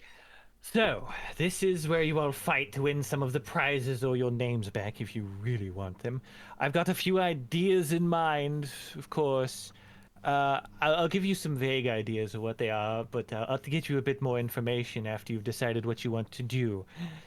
So, I've got something out at sea, I've got something down on the farm, something maybe in a market.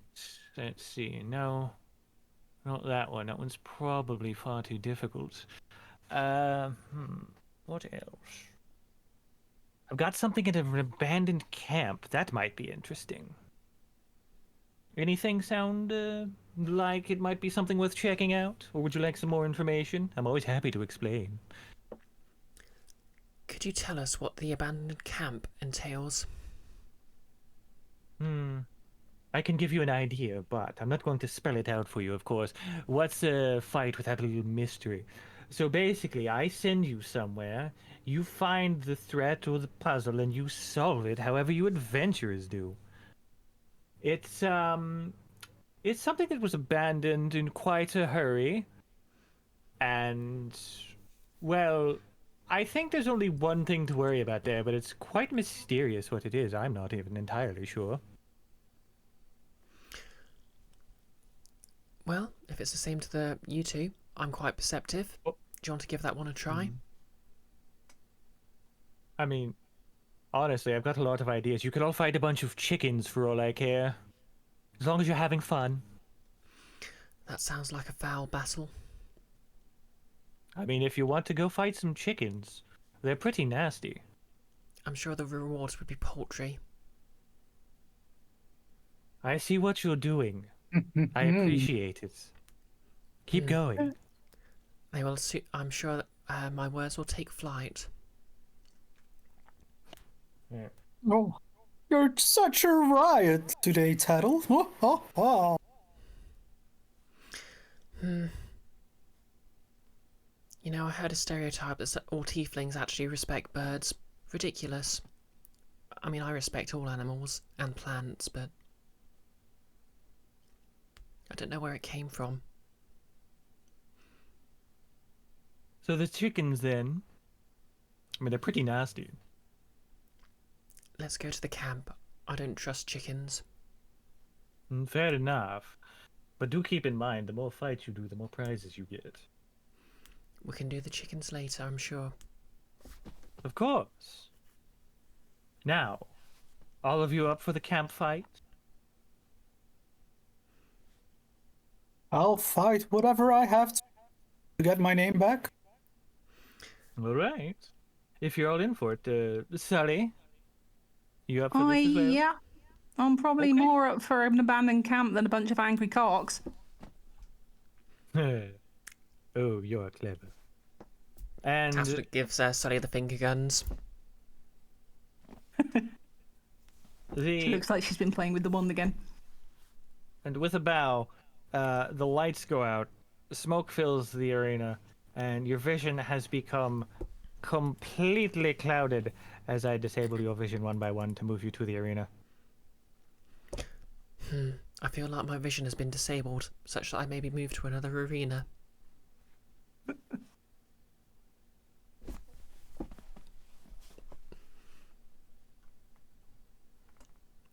It's very like those haunted houses where you have to sign a disclaimer before you go in. They like put bags over your heads and stuff. Yes. Where's my disclaimer? I mean, to be fair, signing on Aim and Way didn't really work out too well. No. And as your vision returns and the arena has magically transformed, or maybe you've been brought here, you're not quite sure, to what can only be described as a ransacked camp. There are burning tents. There is a tree that has fallen onto a very unfortunate merchant. The area is fairly dimly lit. If not for the burning tents, it may be completely dark. There is a river nearby with a boat in it, and you are all free to move around.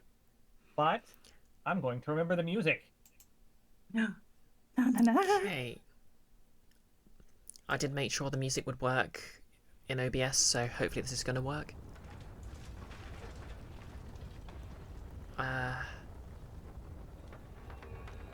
Okay, yep, it's saying it should be being picked up.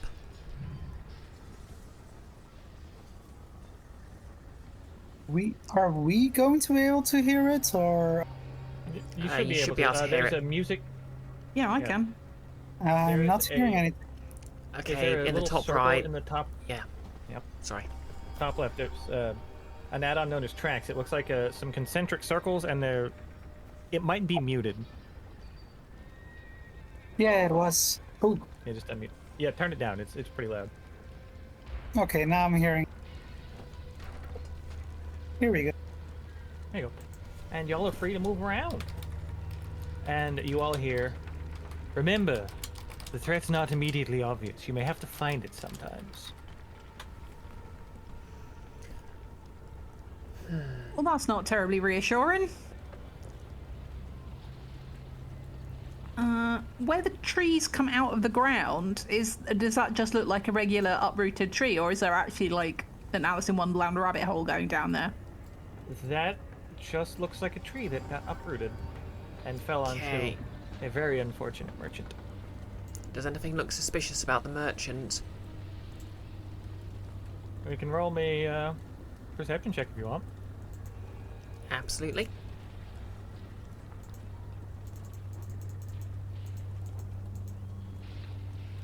$16. With a 16, I'll say no, nothing looks suspicious about the merchant. They just look like they were in the very wrong place at the very wrong time. And they were unfortunately crushed by a tree. Trees are supposed to be the lumberjack speciality here. Can I try and ascertain what knocked the tree over? Of course. You want to roll me a nature check or survival? I think it's either or for me on that one. Both going to be +4.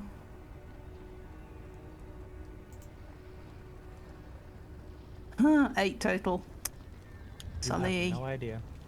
Since it's a nature check, can I assist? If you want. Oh, do you want to roll it again then? Yeah. Roll it Okay. again, because you now have advantage. Woo. And that's a lot better. Thank you, Tattle. Yeah. So 18, 19, 20, 20, so 22 total. Yeah.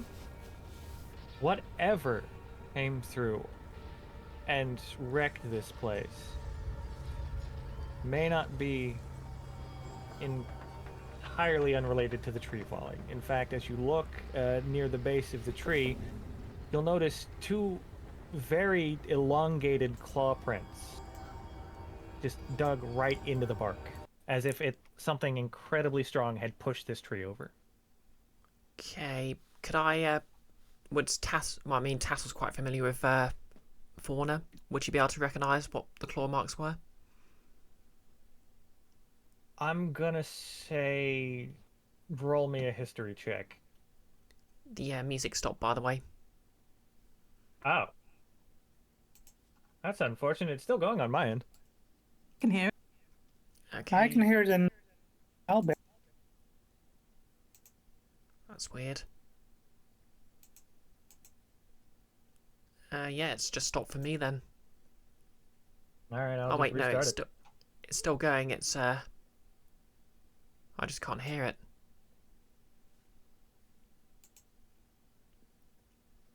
That's strange. Huh. This is going to be a fairly high check, so. Okay, history. Did you say? Mm-hmm.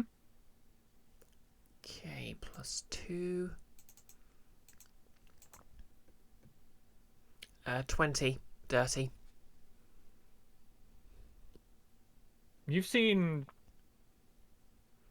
trolls have weird hands that look like that, but you're not quite sure that a troll did this, but definitely something around the size was perfectly be capable of you having this much strength and just uprooting a tree and pushing it over. Something, a troll perhaps. Maybe something similar.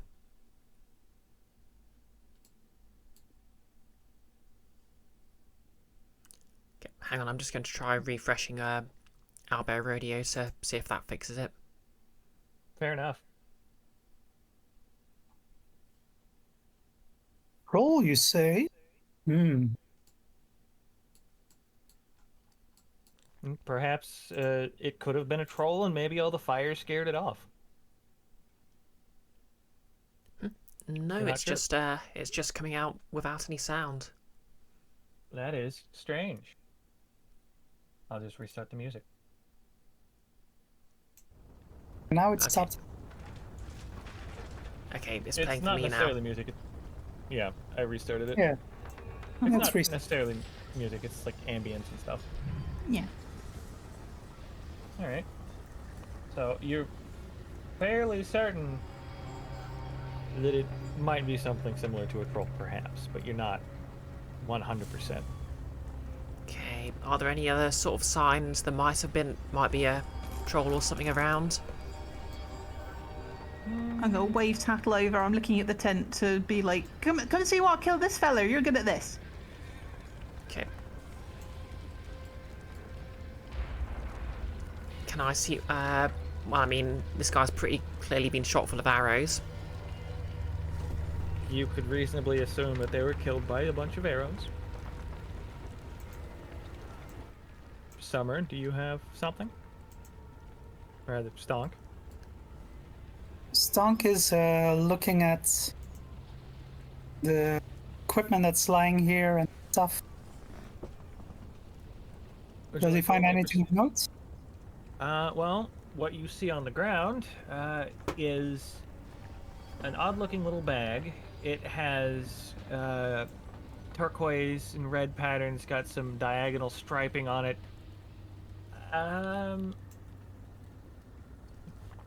It looks pretty close to a bag of holding.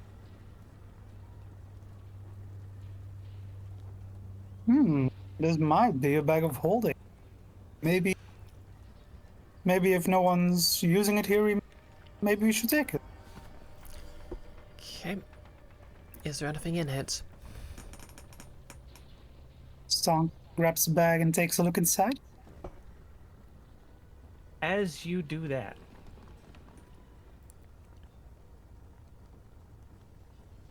you notice something. Something is definitely inside the bag, and it is looking out at you. And it is starting to quickly climb out. Blackened claws, gangly arms, oblique and sinew-laden humanoid shape. The impossibly narrow opening of this small bag of holding stretches wide to reveal a nightmare beyond nightmares. The legs are just as emaciated and overlong as the arms, with hooked toes to match. The head is imperceivable and shrouded by a tangle of long, thick hair. From within the darkness of the creature's face should be, two pitons of glowing white light suggest a malicious gaze. And at that, the bagman has arrived. What? Heck? Oh no. Look at that. Does Tassel have any idea what this might be? You want to roll me a really good Arcana insight or Arcana or history check? Arcana or history? I think those would be the same for me. Yeah, +2 either way.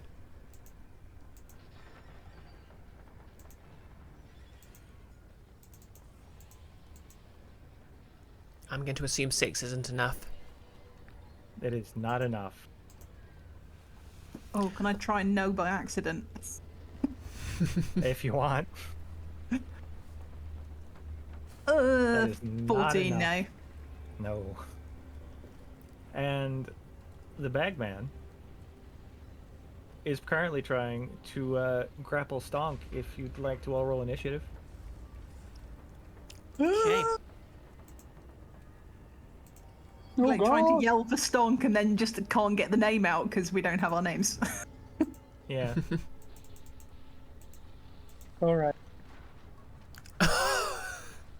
Oh. Well,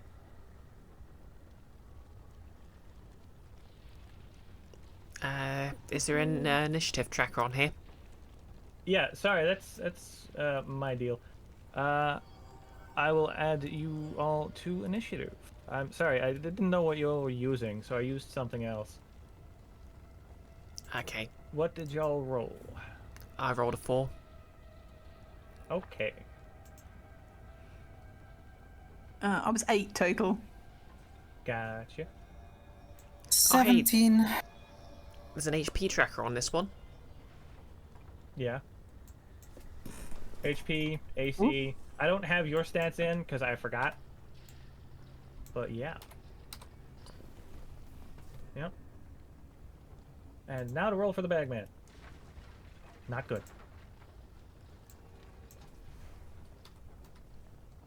An emaciated, not quite human-looking massive creature has just crawled out of this bag and is currently attempting to grab you, Stonk. What do you do?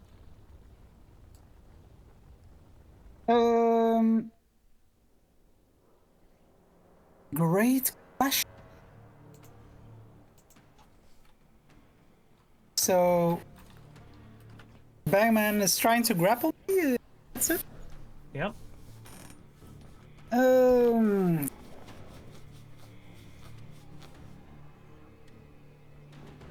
I don't know what would be the normal maneuver to try to get out of that. Dog? It hasn't grabbed you quite yet. Oh, it was crawling out of the bag, and then initiative has begun, so it's going to... It is reaching towards you, is what I'll say. Oh.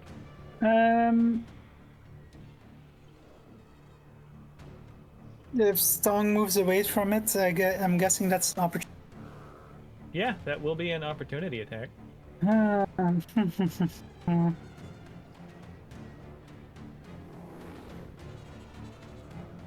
I think since he's been taken so by surprise yet again, be what's happening to Stonk a lot today. I think he'll use his Misty Step Good choice. to get away from it. He'll over in this direction. 6. And you have bonus action your way out of a potentially very bad grapple. Well, yeah, I figured might as well use it in this situation. And then for Zonk's action, going to throw some vicious mockery back. Okay, you're going to vicious mockery them up. What kind of save is that?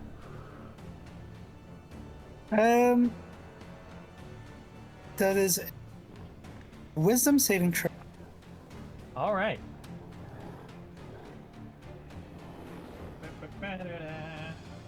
It rolled a 7. It fails. Yeah, that is You've indeed gone a very quiet, by the way, Mr. Blue.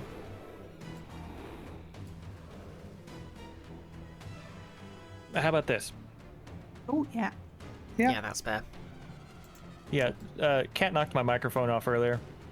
Oh, Guess it must have hit the gain knob. Fair enough. okay. Zonk will deal 1d4 psychic damage and impose disadvantage on next attack roll. The 1d4 is 1 psychic damage. Indeed. Was a weak insult.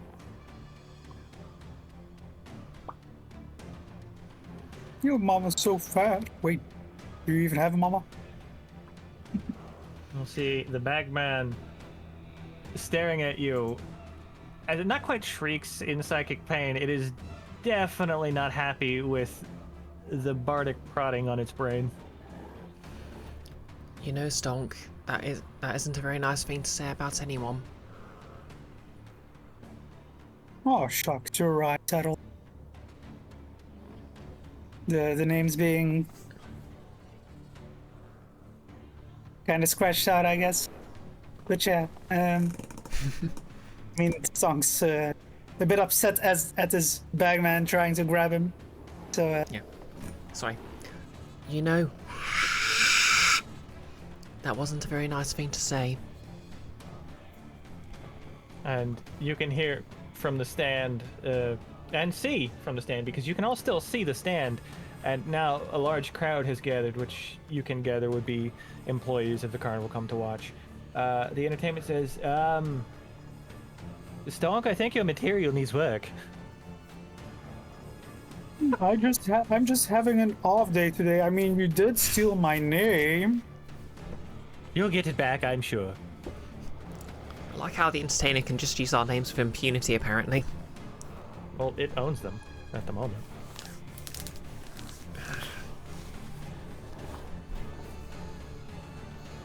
So yeah, that's Stonk's That's your... turn, right? Yep.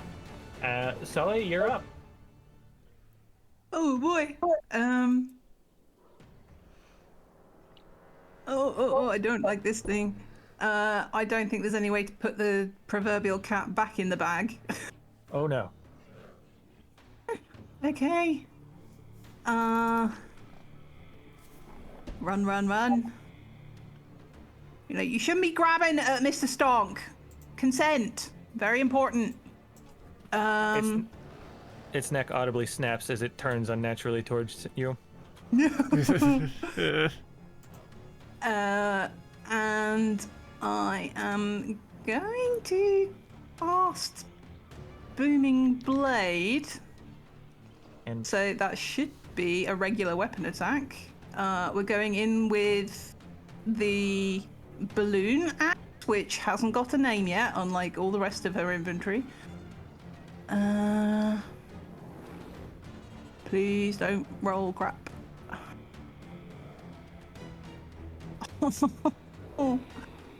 I don't think so- the 4 hits. Yep. You go to. This is a melee attack with a spell. Yeah. You But go to it's swing. the way it works is just a melee attack as far as I know. Okay. You go to swing at it, and it sort of moves out of the way as if its body is amorphous, kind of like a jelly, but not quite. It's just solid enough to look incredibly unsettling. Yeah, mission accomplished. And then I will bonus action rage at it to try and shake off the feeling of being incredibly unsettled. Good job.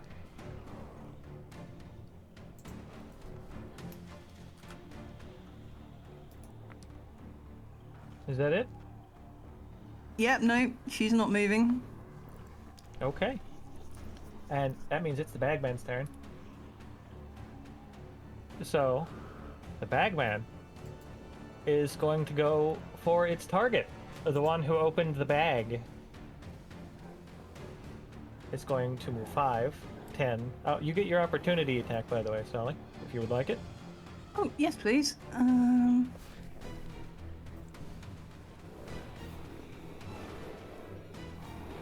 Oh, come on.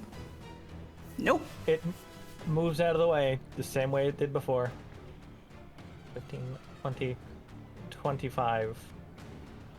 And it is going to multi-attack on Stonk. Sorry, I just realised I forgot to roll for rage at the end.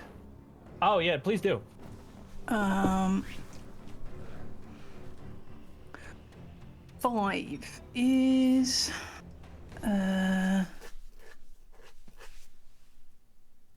Oh, okay, that's something that only triggers if someone hits me, so no general Fair area enough. effect. Fair enough. Man, wouldn't it be funny if I drew something for each of your wild magic rages? Drew in what sense? Oh, you mean like art. actual like graphics? Yeah. Yep. Oh, lovely. Okay. So the bagman is going to multi-attack the object of its current desire, the thing it very much wants to add to its hoard back in the bag. Does a 17 hit, Stonk? It just hits. All right. So you take 9 piercing damage. Whew. It's not enough. No, not too bad, but it is multi-attack. So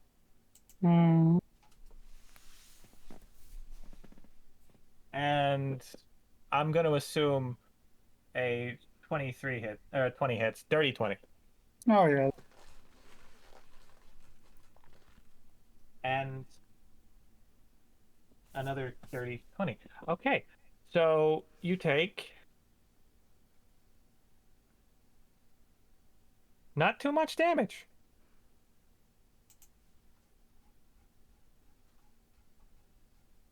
How much damage?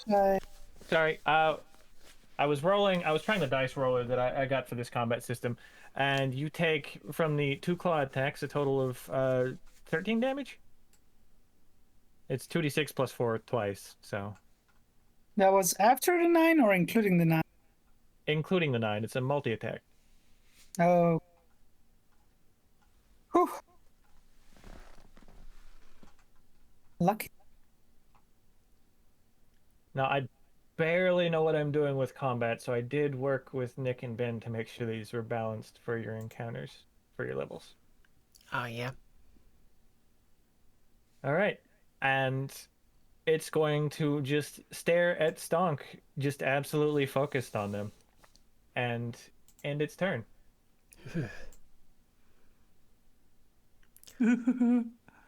Okay. It is now Tattle's turn.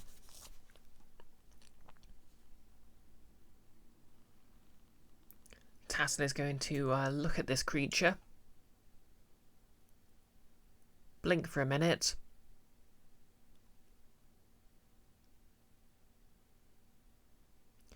Okay. If this entertainment person wants a show, have a spotlight. And she's going to basically pull some seeds out of her pocket, sprinkle them in the air, let them drop to the floor.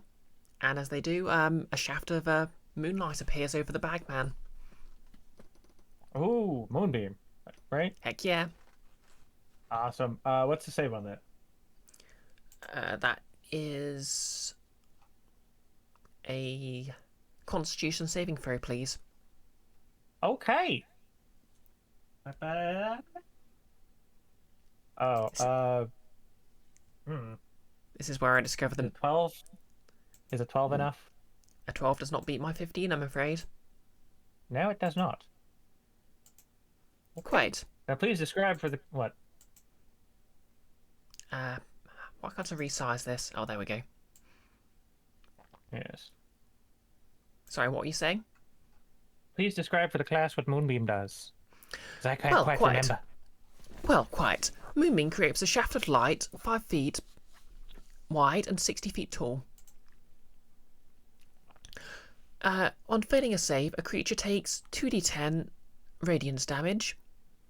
If it's a shape changer, it takes even more damage. Is this creature a shape changer, sir? Oh, not quite. It's pretty amorphous, but it doesn't exactly shapeshift. More's the pity. As it did not pass its save, the damage will not be halved, and it will take the full 2d10, which I shall roll thusly. Indeed. D10, D10. I think that's a D10. Yeah. 5 points of radiant damage to the 5. scoundrel. Okay. And you can see it kind of recoil a little bit, but not quite because it's a little too high, but it lets out a wail that is... It's not happy. Yep, and Tassel's also going to wild shape into a giant spider.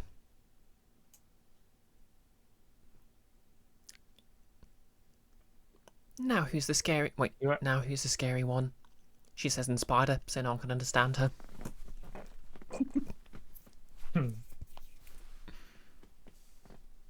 Oh, and she's going to move just about here. Okay.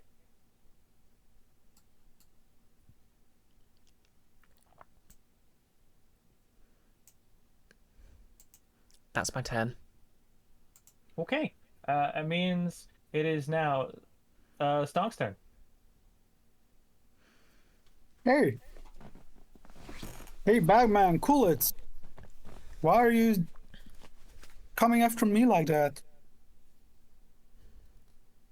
I think you need a bit of a timeout. And Stonk is going to cast...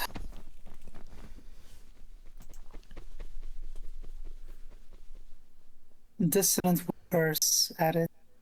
Ooh, Dissonant Whispers. So that's a wisdom saving throw again. Indeed. How do you feel about a 14? That just barely doesn't make DC. So it fails.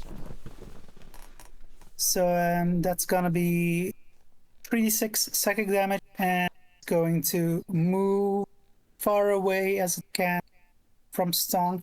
Move. Oh, okay. It'll move as far away as it can from Stonk? Yep. Okay, so that would be full movement. 10, 15, 20, 25, 30. Back to about where you originally found it. And takes 6 damage? Yeah. Not a great roll. No, it's not. But at least it's no longer up in Stonk's biz. All right. Yep. And Also- yeah. I was just going to point out, it's not actually trailing the bag around with it. That's just how I drew it. The bag is still on the ground where it was Does found. Stonk get an attack of opportunity, by the way? Ooh. That's a good question. I mean, it isn't... I'd say it's like forced movement, but yeah, sure, go for it. Yeah, force movement just doesn't generally include induced movement, like from psychic effects and that. Yeah, no, fair enough. Take your attack of opportunity if you want. Okay, yeah. Stonk takes an attack of opportunity. It's a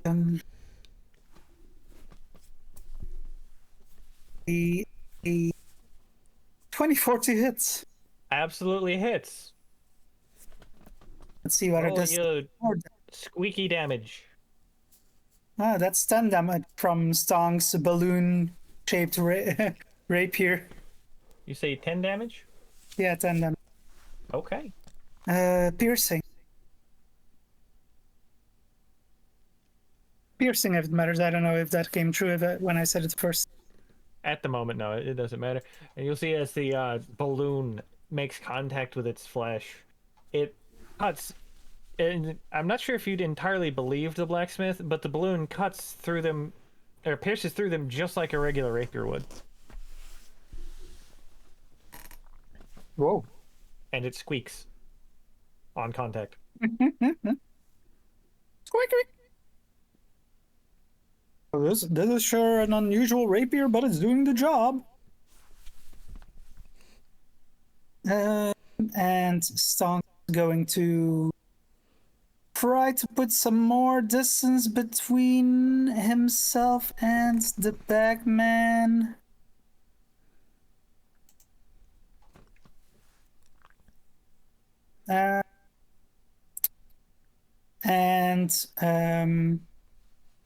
Will, as a bonus action, throw some bardic inspiration at Sully.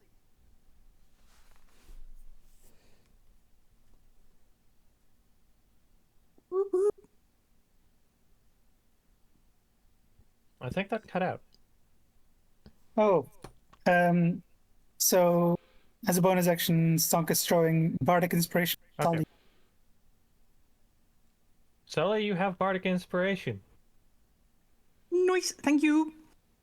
And as a point of order, Stonk, you're up at the edge of the arena. Right next to you, it's a limitation of the way the map maker works, but you're seeing like the stands that were in the arena when you first came in, and it's full of people watching you. And some of them are cheering, some of them are laughing, but they're all watching you perform, essentially. Oh my! Oh, thank you. I'll be here all night. Yeah. I Right think. now, yeah. I mean, if you want to, I'd say right now you have an audience of at least 100 people. Stonk's used to performing for people, but this is certainly a bit different than what his comfort zone is. He's still a bit flustered and taken aback at all.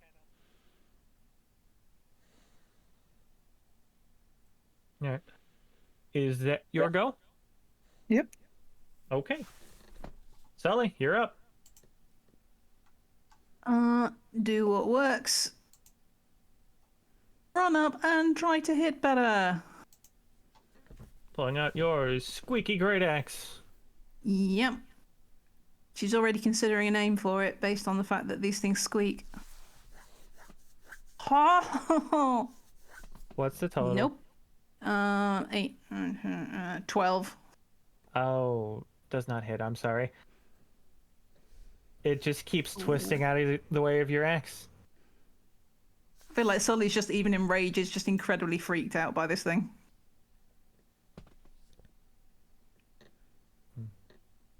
No. I have no other multi-attack? tricks. No bonus action? No. Okay. Barbarians are very straightforward. Run up, bap the thing, run away again if need be. Gotcha. You do have. Oh no, your current wild magic is on hit. Got it. Okay. Sully, I hate to tell you this, but it's the bagman's turn, and they're right next to you. Yep. It can't see Stonk, as Stonk has dipped behind the roots and the bush. So it is currently going to go for the thing that just tried to attack it.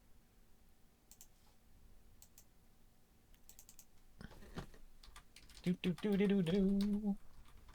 How do you feel about a 14 to hit? I'm feeling good. That does not hit.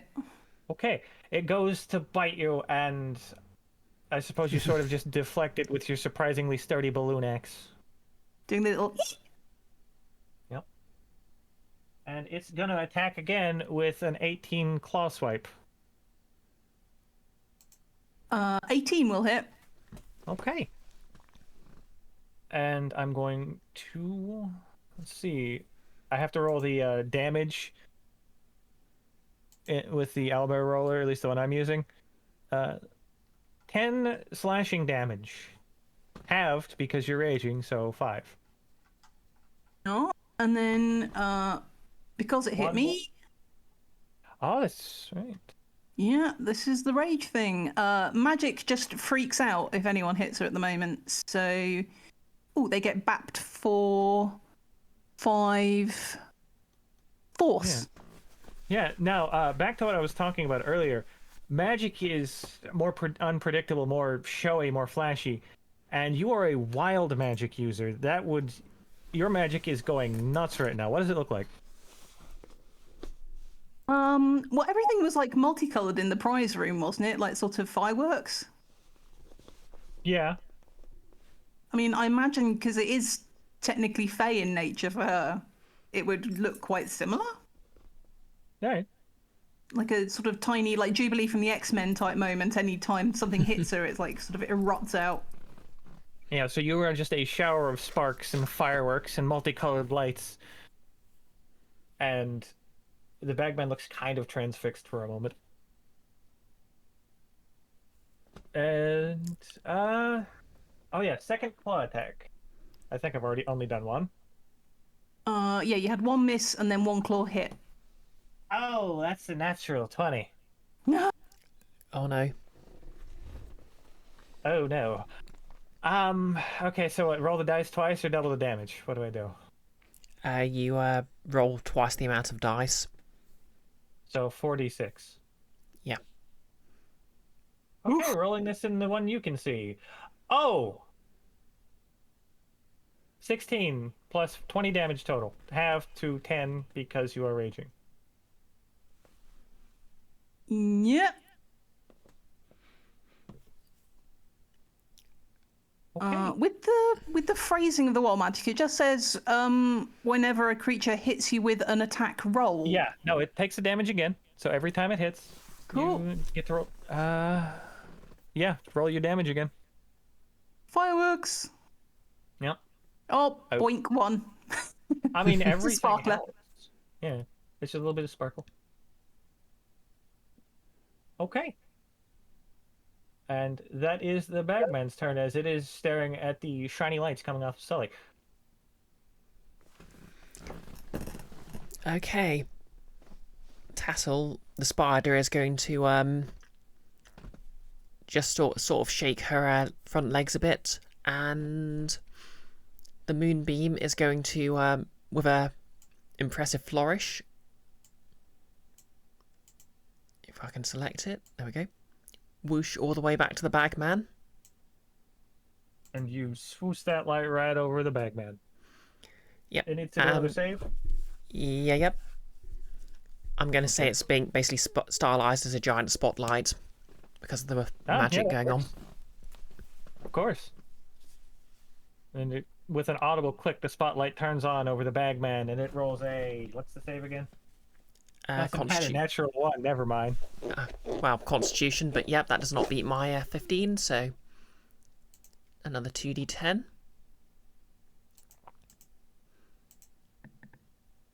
$12 points of radiant damage. Nice, nice. And that's my turn. Okay. That means it is Stonk's turn. I think. Probably. Well, Yep, Stonk's turn. on one hand, Stonk glad to not be getting targeted at the moment. On the other hand, not particularly happy. Sully excited. You're cutting out a bit, Summer. I'm sorry. Yeah. I think the noise gate had gotten pick up. It's earlier. It's still kept echo. Should be better again now, I think. Here's hoping. I mean, looks. Yeah. So Stonk's not happy with Sully being targeted.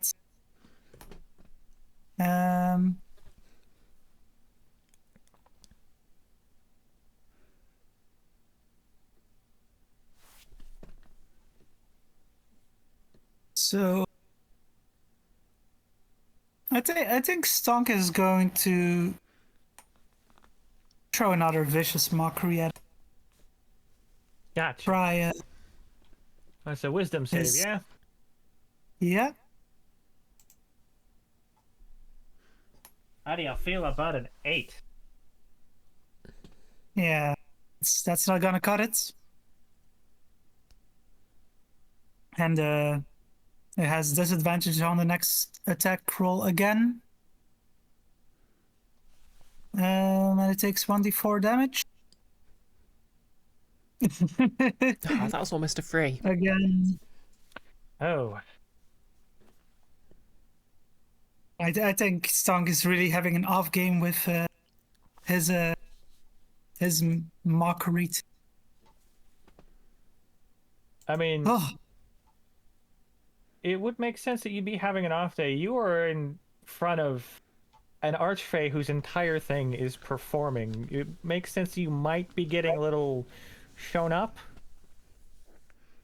and getting nervous about it. Would that track? I don't think Stonk feels he's necessarily getting shown up, but he's certainly nervous about his whole situation. God.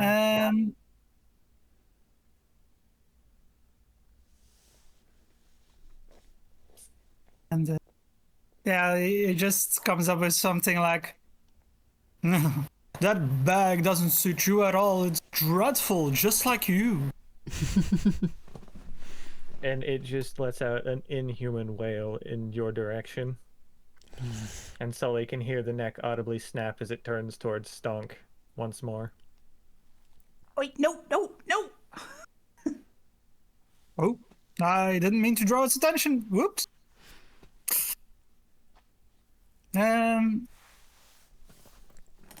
It's are these trees that Stonk is surrounded by, or Yeah, those bushes? are they're bushes with really big tree roots weaving in and out of them. You Stonk? could reasonably go through them if you wanted to at difficult terrain speeds. Yeah, I think Stonk might try to hide in the bush here. Is right.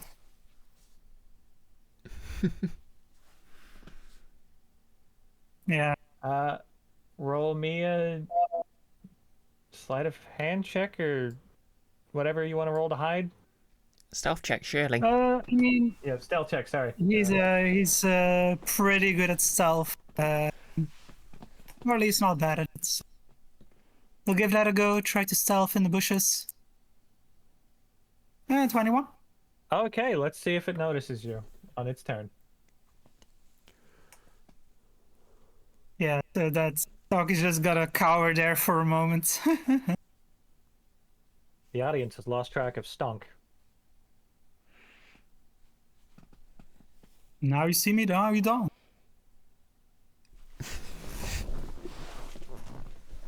Okay. Is that your turn, Stonk?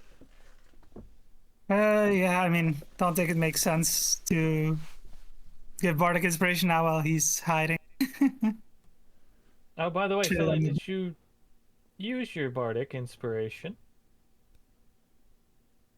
Yeah, I was thinking, I mean, you could tell me this is a bad use of inspiration, but is there definitely no way of putting the bagman back in the bag if I, like, tried to jam it over his head or something? Roll me an insight check. Oh, boy.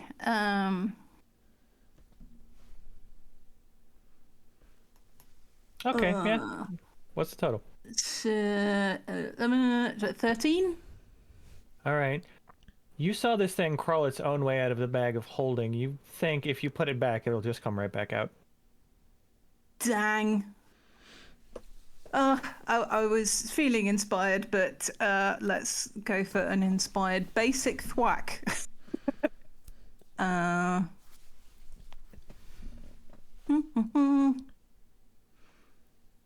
Oh, let's try. What's the inspiration dice? Is it D4?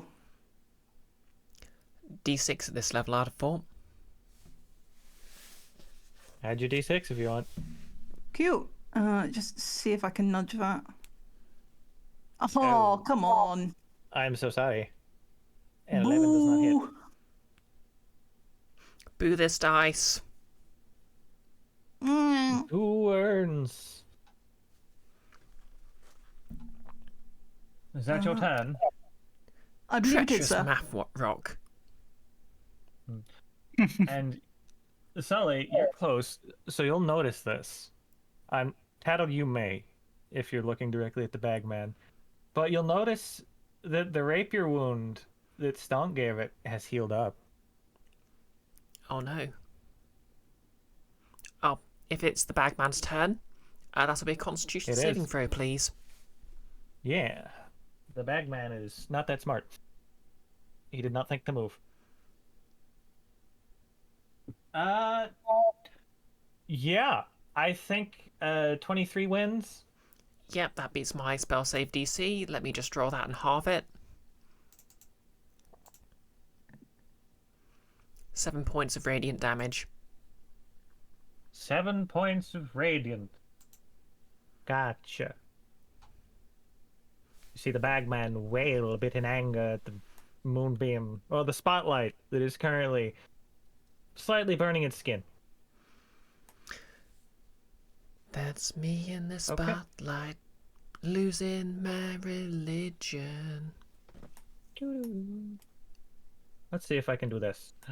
Up, it turned to face Sully. Since Sully is right next to its bag, it is going to attempt to grapple Sully. Oh no. Don't put me in the bag. Okay, sorry, what are the rules on how to grapple something? Athletics check. Yeah. Got it. Sully can resist it with either acrobatics or Contested. or athletics.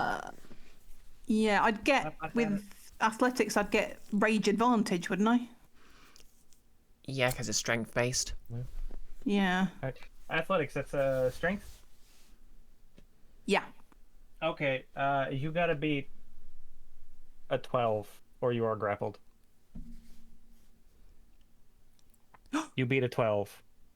Very handily. Natural With 20. a natural 20. And as you flex and shove off the bagman, you're not sure why, but the words "Hero of the Beach" appear above your head.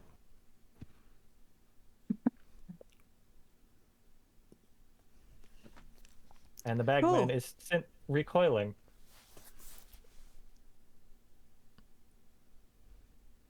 Okay, attempting to grapple is an action, so I think it just used its action. And I can't count that as an attack roll, or do I? You didn't take any damage. So I would assume no? I mean, someone feel free to correct me. But it says when the creature hits you with an attack. Oh, hits you. Yep, yep. Yeah. Gotcha. Oh, Right. can I cheekily, even though it's not my turn, just point up if anyone else can see the magic words that have just appeared above me? Yeah. Spider Tassel is just sort of twitching in that direction. She makes a hissing sound, which would probably mean something to spiders. Perhaps. Oh, hey, Ben's here. Nobody's dead yet, but they are fighting the bagman. Just tried to shove Shelly into a bag of holding, but Sully flexed hard enough that it didn't work.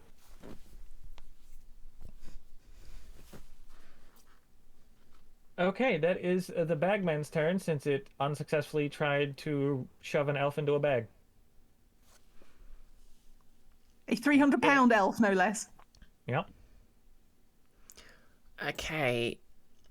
Tassel is going to move 5, 10, 15, 20, 25. Perfect. And, okay, she is going to take the dash action to charge at the bagman. And then per her charger feat, she's going to use her bonus action to make an attack. All right. So let me just double check. Giant spider, +5 to hit. Yep. Keep in mind she is in the form of a giant spider while doing this. Yeah. Don't know, would you count this as flanking? I suppose. Okay, with You are advantage. on opposite sides. Yep. It was a bit of a stretch, so I wasn't sure, but yep, if you're going to let me have advantage, I'll take it. Yeah, sure, why not? 24 to hit. Yeah, that hits. What happens? Okay, first things first, I'll need a constitution saving throw, as my spidery bite tries to inject him full of venom. Yeah, that's a 10. Ooh, that just fails. No. Okay, so that's going to be 1d8 plus 3 damage, plus another 2d8 poison damage. Do you want me to roll the piercing and the poison Roll damage that beautiful damage. Yep, do you want me to roll it just roll them separately, or...? It's not going to matter, just roll them together. Okay. 3d8 plus 3... 18 points of damage. Got it. And it's going to be shoved 10 feet back into my moonbeam. Cool. And it goes into the beam, and you can tell this thing is looking pretty hurt. Yep. I think the term Nordmark uses is bloodied. Yep. I'm trying to remember. It has just entered the moonbeam, so would that trigger a Constitution saving throw? I mean, I'll check. What's the wording exactly? Let's see. When a creature enters the spell's area for the first time on a turn, so not around a turn, or starts its turn there. Okay. Yeah, no, I'd say that'll do it. Con save on the moonbeam, I guess. Yep. 15 on the con save. Okay, that meets it to beat it. So it's just going to take half damage. That's 6 points of radiant damage. And I gotcha. Okay.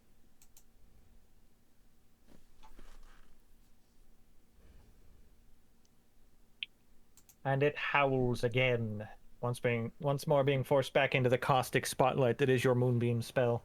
Yep, and that's Tassle's turn. Stunk, over to you.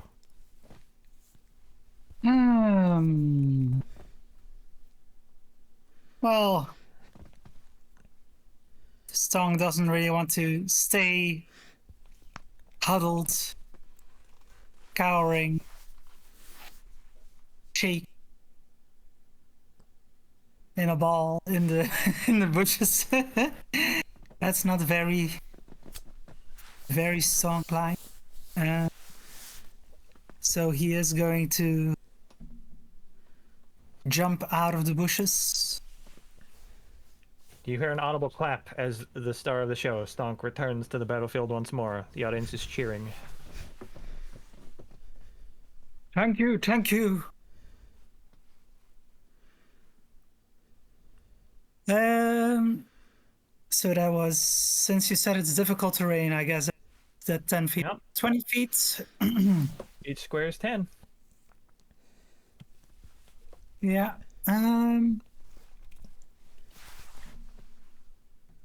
So he's gonna come a bit closer, and then he's going to give that vicious mockery yet another try. Surely, he'll think of a good one sooner or later. Stands to reason you'll eventually think of a good one. So that's a wisdom saving throw. Yep. One wisdom saving throw coming right up. Oh yeah, he fails. Boy, the bagman sure ain't good at wisdom. No, he is not.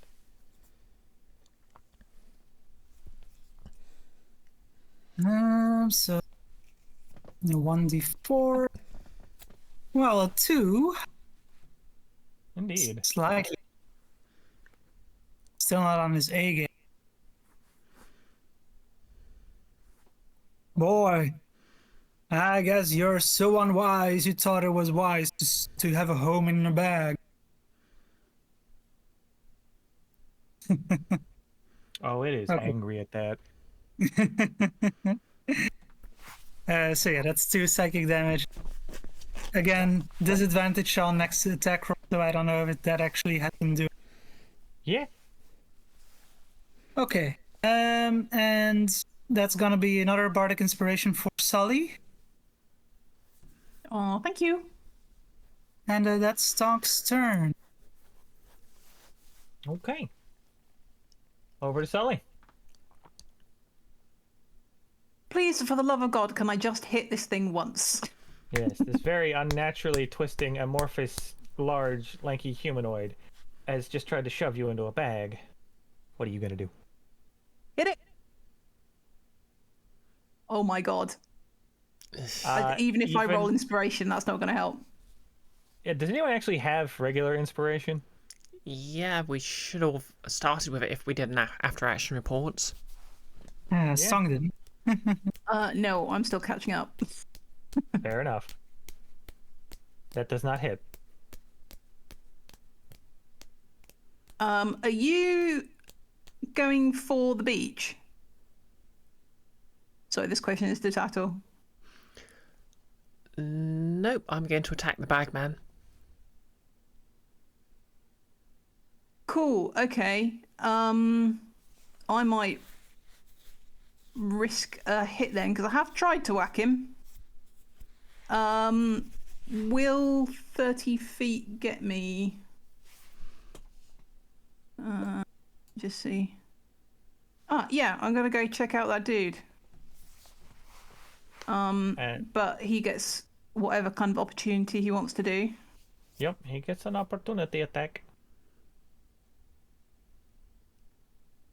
Okay, and let's see if it hits.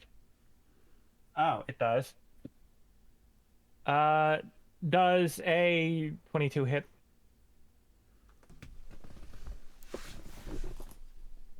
I'm sorry, that was a joke. Yeah, he swipes at you with his claw as you are leaving, and you take... could be worse. 9 damage halved.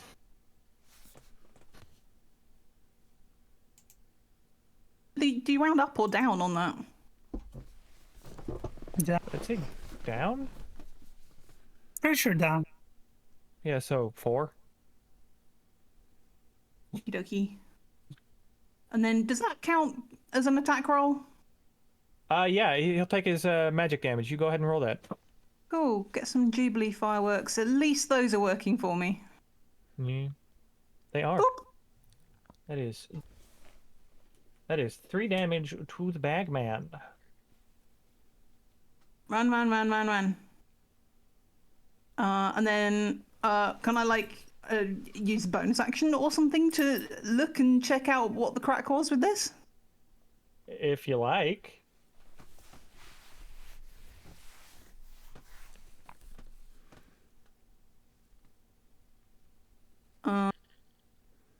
Would it be like an investigation roll or something, or? Yeah, roll me an investigation check.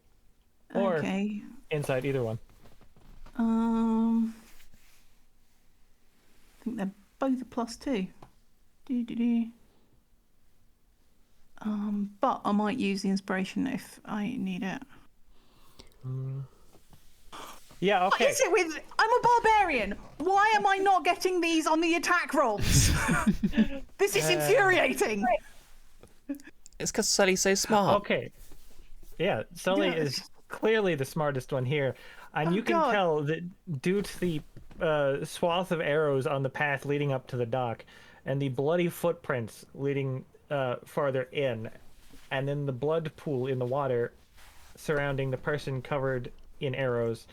This person was trying to flee, got hit in the back by several arrows, made it a few steps onto the dock, collapsed in the water, and then died.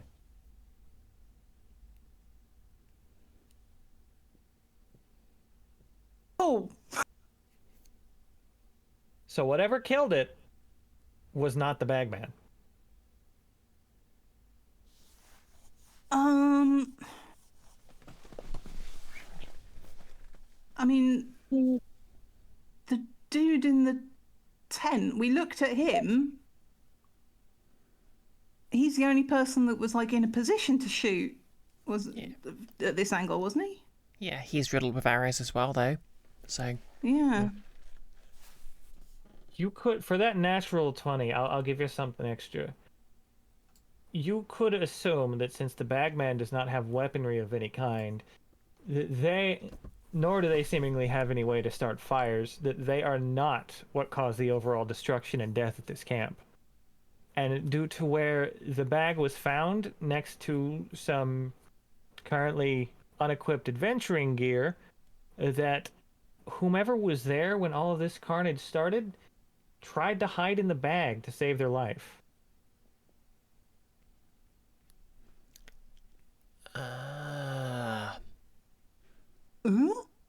And this is what they got for their trouble. Well,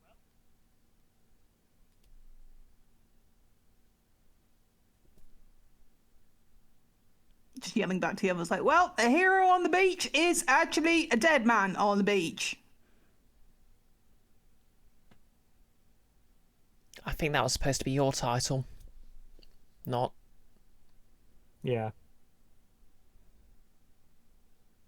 That was supposed to be Sully's title.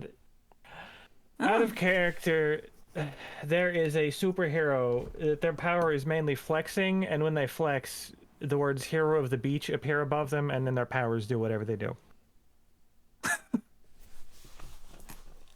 Flex Mentallo is the name. Oh, okay. He's on Doom Patrol. Alright, is that your turn?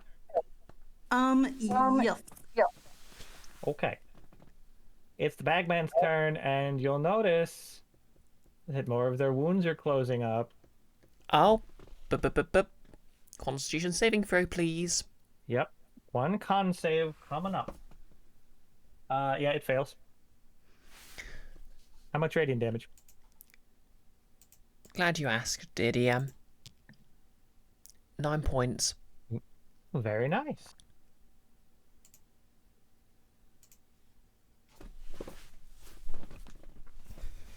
Okay. And it screams again at the caustic spotlight, once again, burning at its flesh. And no one is near its bag, so it's not quite sure who to go after. I don't think it's smart enough to recognize that the spider is the cause of the moonbeam, but it is the closest thing, so it's going to go after the spider. I mean, to be fair, would you assume a spider was casting spells at you? No. And it's going to turn around and attack the spider. Several times. Oh no, not Okay. the hit point pool. I can get ripped back on a short rest. Anything but the hat. I know, right? I think a 25 hits. Yeah, it does. Yep. Okay, and it goes to bite at you with its unnaturally long jaw as it just sort of extends to the entire length of its torso. And it hits you for... Actually, it has disadvantage on its attack. Oh yes, it because does. of...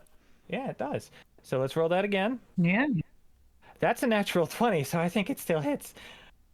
You dodged a crit. Yeah, that's something. Thanks, Donk. Yeah. Okay. No sweat. So it unhinges its jaw and it just stretches the length of its torso and it goes to bite you for 7 damage. and then it goes to swipe at you with both of its very long and very spindly claws. Does a 17 hit? I don't know the AC of a spider, I'm sorry. Yes, it does. Okay. Ironically, well, that would actually still hit Tassel, but ironically, it would be a very close thing. Fair enough. The claw swipes at you for 10 damage. Oof. The spider is not looking good. Its third does not hit with a 14, I assume. Meets it, beats it, I believe. Okay. Then it does hit for... I do not like this dice roller. 9 damage. Okay, that's exactly what you need to make Spider Tassel just Tassel. There you go. And you reappear in your tattle form in a cloud of smoke, confetti, and party noises.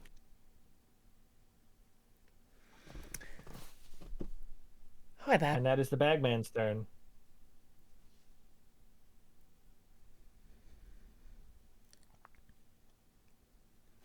Okay, Tassel is not exactly where she wants to be. So I'm going to... am I within the bagman's reach? Yeah, it is a large creature. Okay, in that case I'm going to disengage. I'm going to run for this tree stump and hope it's foolish enough to run into the moonbeam. It might be. I'm going to find out. Yep, and then... Oh yeah, as a bonus action, I'm going to reach down, pull out some stones, press them to the stump, and mutter something in Druidic. And that's how I cast Magic Stone. And that's my go. I don't know what Magic Stone does. Basically, I can throw the stones at people as an attack. Oh, okay. Fair enough. Stonk, your go. Your druid friend has just been poofed out of their spider form by several vicious attacks. Yeah. Not ideal.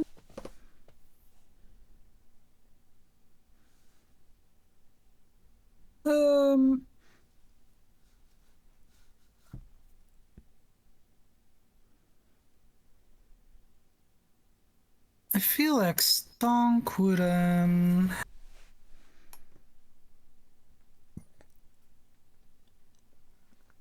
first get a bit closer.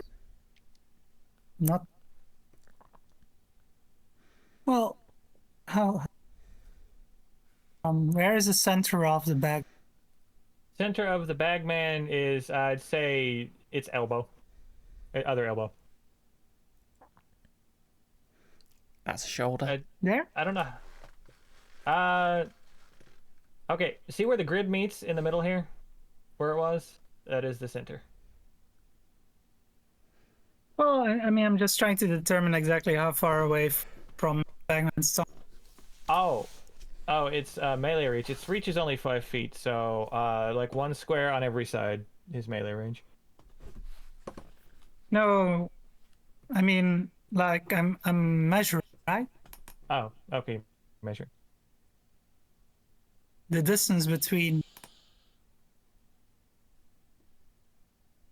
I don't know if it's 25 or 30 feet. It doesn't really matter. I mean, I'll check. I'll measure it real quick. It looks like 20 feet to get to the bagman from your current distance. Oh, okay. Well, Song didn't even have to move. He was already within 30.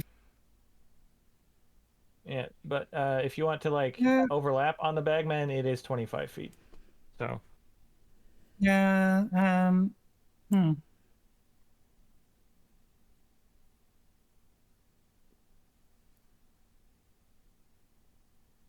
I mean, Stark isn't necessarily trying to get close to it. Just wanted to to cast reduce at it because, well, it's so large and intimidating. Stunk with it to be less so. All right. And So- what save is reduce? That is a Constitution saving throw.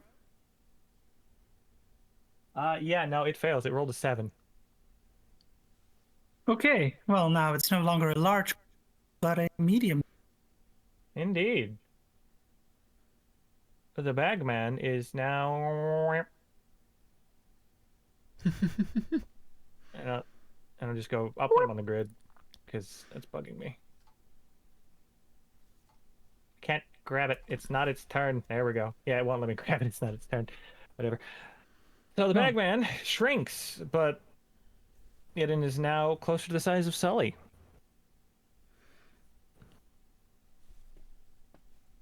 Yeah. It also has disadvantage on strength checks and saving throws. And it deals 1d4 less damage Gotcha. per attack. That's a good spell. That's Um, a smart thing to do. Especially considering who knows what's going to happen to someone if it pulls them into the bag. Yeah, know. that was kind of my concern. You don't. Yeah. And the song is going to bardically inspire Tattle. Oh, thank you. And Tattle's going to do a little Stay- wave for the crowd as she's inspired. The crowd claps back. and Song moves away a bit further, so he's hopefully not quite in range of the bagman. Yeah, he'll To be fair, he'll hide Song. here again for a bit. I think Stonk did run up onto a step and then go back. Is that all your movement? Well, I undid the initial movement because I didn't need to do it, Alright. but yeah, I Okay. mean, Yeah. even if Stonk had actually done that movement, he still wouldn't have used more than 30 feet. Fair enough. Roll me a stealth check to see how easy it is for the bagman to spot the person who opened its bag. Okay.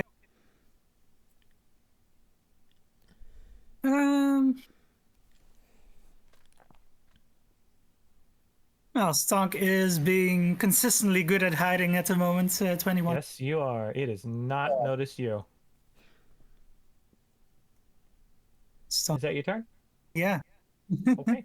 that's one thing he's Sully, good you're at up. right now. Yeah. You're doing a good job. Right, can I get to him? Yes. Oh yes, that's very doable. Sorry, let me get them on. Yeah, they're permanently off grid. Okay, that's not going to bug me. They're just always in the center 4 marks. Yeah. But that's fine. Coming over here. That's my direct 30 foot. The bagman previously towering over you, Sully, is now about your size.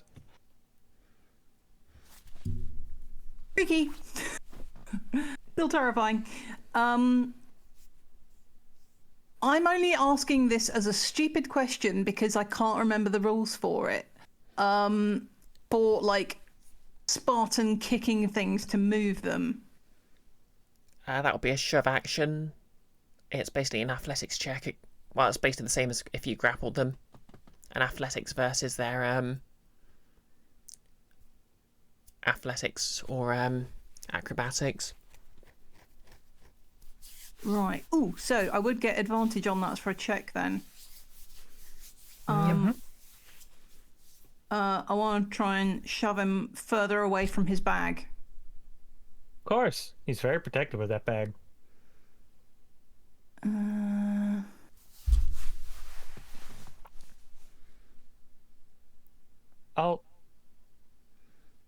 Also, Oh my god.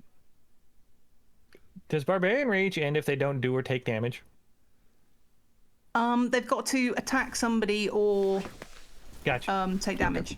So that was a So she did it 15, on the so last. yeah. So I can test this with an athletics check. Well, those won't add. It'll be a 5 or a 10. So I don't. That's going to be the advantage. Would be the 10 plus. 4, so 14. Okay. Yeah, no, you shove him. Where are you shoving him? Cool. How far can I shove him? I don't know. So I'm like, can I yeet him completely over the tree so he's close to the fire? Sure, if you want to try and grapple and throw him instead of shove him. He's about Sully sized right now. He's still pretty big, so you'd need a high strength check. Yeah, no, I'll go with it because I did win the kick. So just as far away as I can get him, just straight forward from where Sully is. Roll me a strength check, and I'll see how far you can shove him, because I don't know the shove rules. I Oh, think right, it's, I thought the contest was... I think you can, with a shove, you can either knock a creature prone or push them 5. I think it's 5 feet. Just 5? All right. So you want to knock him down, or push him back? Does anyone else have a preference? I mean, this is Sully's turn. I don't know if he's being prone will mess with anything Stonk would do, but then it's not like Stonk's firing arrows. So, sorry, do you want another strength check? No. Apparently, shoving is just 5 feet. So. Oh right, so just shoved. Yep. He is shoved back 5 feet. Or I think he'd away from the bag, so it'd be like 5 feet this way. He's off grid. It's bugging me. Whatever. He's there now. Yeah. You've crashed him into the fruit cart. He is now covered in apples and bananas. Might The crowd like this. Yeah. You can see somebody just yelling pretty loud, like, you're getting some pretty good hollers. They like that. Was that Flex Mentalo enough? Flex Mentalo is more like flexing the wrong muscle and everyone in the vicinity falls over.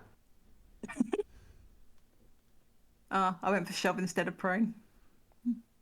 I'll take it though, and no bonus action for me, and that's all my movement. Right. And the bagman continues to heal up. Come on, that's cheating. And it will. I mean, maybe. Nah, I'm not gonna cheat. You can see whatever unnatural force is powering this entity is ensuring that it keeps going longer than one normally should under these conditions. It's managing to not only shrug off some damage, but outright undo it. And the bagman is going to go for the only thing nearby, because it can't see Stunk. It's much tinier now, so what's the reduction on its damage?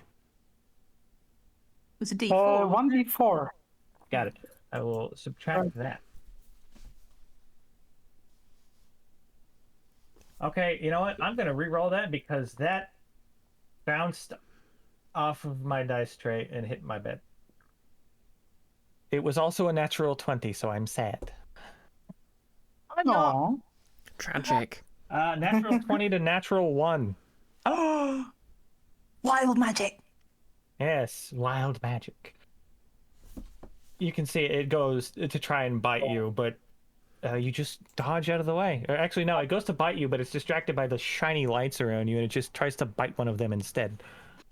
Oh, Now it gets the other 2 multi-attacks. Oh, this one was a natural 20. 21 and 20. What are the odds? Okay. And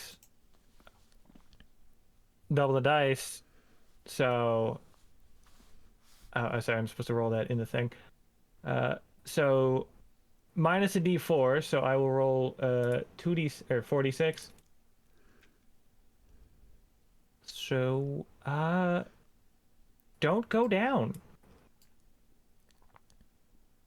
So that is 12, rolled pretty low, plus 4 is 16, minus 1d4. 12 damage. halved because you're raging, so 6 damage. Cool, still standing. Yep. And the last attack. Yeah, does a 24 hit? Yep. Okay. I'm gonna start rolling all the damage in the box, because I don't like the other dice roller I've got. Nope. Nope, that's 3d6. It was not supposed to roll that.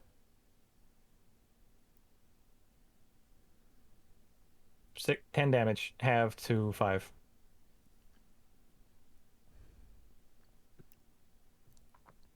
And you take 5 damage.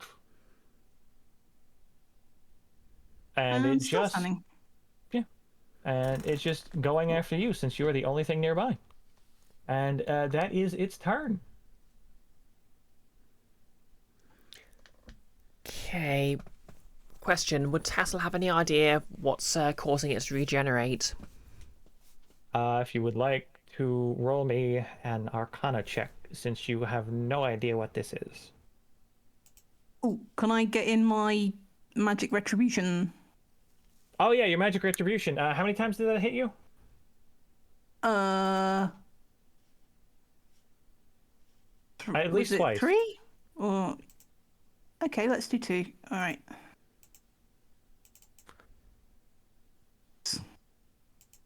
Okay.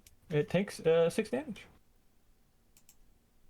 That's a 5 on the Arcana check. You do not know why it keeps healing. This thing is so alien to you. You have never heard of a creature like this, I would suppose. Okay. Well, with that, I am going to dash. Use my movement to run all the way around here. And then I'm going to charge in. And Tattle's basically going to pull out her adamantine machete, which is mechanically a schemata, and make an attack. You flanking, I assume, so advantage? Oh, yeah. That is flanking, thank you. Advantage plus 5. 23 to hit. Yeah, that hits. 2 18s. Yep. Yeah, that absolutely hits. Roll your damage. Yep. And in addition to that, it is... the bagman is shoved 10 feet into the moonbeam. That keeps happening. I love that. I love this feat so much. There you go. It's in the moonbeam again. Okay. So how much damage was that?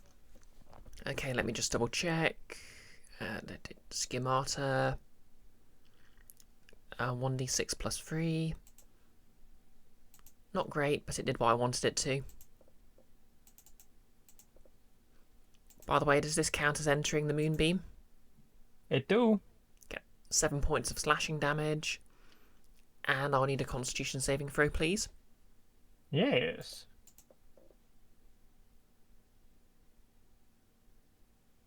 Let's see. 1, the constitution saving throw coming right up. And it's rolled a natural 1. Okay, that is 16 radiant damage. Okay. Now this thing is howling mad at this point. The moonbeam damage, the spotlight, I guess in this case, is just been burning it repeatedly, and it's really too stupid to figure out who did it. So it doesn't know why it keeps happening. And it looks incredibly hurt. Losing your Like religion, a eh? good hit. Yep. Like 1 or 2 good hits could knock this thing over. And how long does Enlarge Reduce last?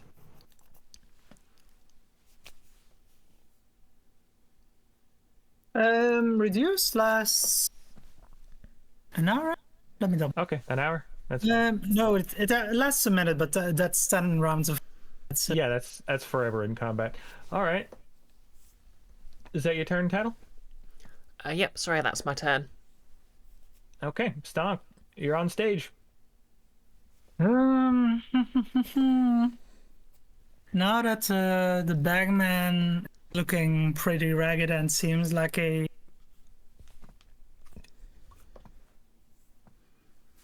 lesser threat, not fully eliminated, but more manageable, Stunk is gonna rush in all his movement to get next to it. Start going slashy at it Yeah, okay. You do that. with balloon rapier.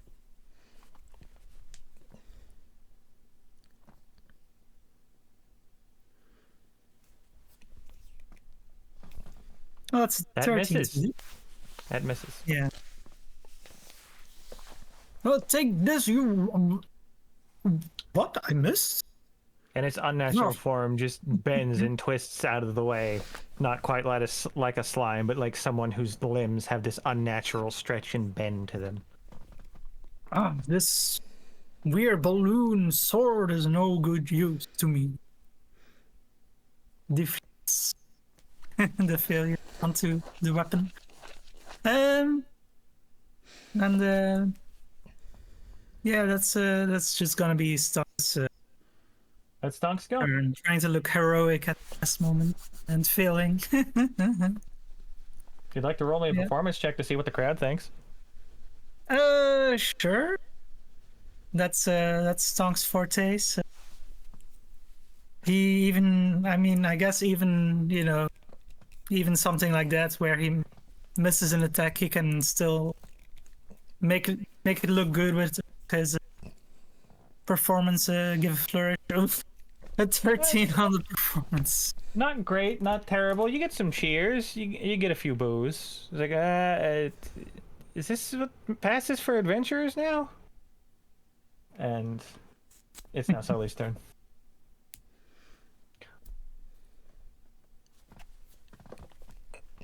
Let's just try hitting it again. If I do this, You have I'll be doing the advantage. flank. Yes. That's Flanking what I her? want. Flanky. Flankety flank, flankety flank, and still drawing a blank. No, what's the total? Well, it's 8, 12. 12. I saw a 15. Yeah, when you roll 2 dice at once, it automatically adds them up. Oh, okay. Oh, right. A 12. If on the dice roller, after you've selected your dice, if you click on the plus and minus, it lets you select advantage or disadvantage. Okay. Oh, Yeah, okay. Do you have bardic inspiration still? Or regular inspiration? Ooh, yeah. Let's try. Yeah, that'll hit. That changes it from a miss to a hit. Yes. Your squeaky axe sinks into the back of this thing. How much damage does it do? Thank you, Stonk. So with rage adding an extra 2, and we're going. It should be 1d12 plus 2 base. Oh, I finally get to roll a d12. 5, 6, so 9 of whatever type a balloon axe does. It does regular. It does the same damage as your regular great axe. It's just a balloon. This thing is holding on by a thread with that axe to the back.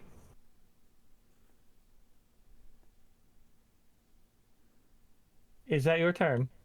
Oh, yes, I'm so mad. Yep. It is now the bagman's turn, and it is suddenly looking a lot better. But is it going to make a Constitution saving throw? It's gonna have to make a Constitution saving throw because of the spotlight. Losing your religion. Another natural one. Fails. Didn't mean to. This click thing is that. rolling 20s and 1s.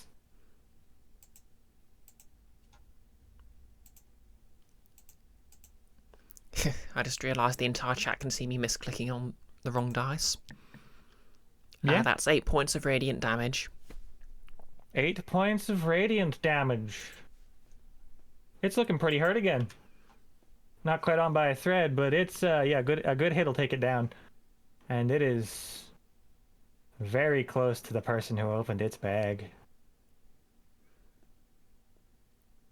So it's going to attempt to go over here and taking the attack of opportunity from Sully in the process, if you'd like to do it. Oh, yes, I Grab very much Stonk. would. Roll your attack. No, we're back to rolling 5. Yep. Okay. Now, the mechanics to grapple a stonk. It's what? Athletics, yeah?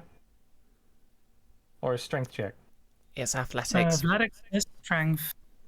Okay. It's got disadvantage because of reduce, right? But it's not smart enough to know that. Indeed. Okay.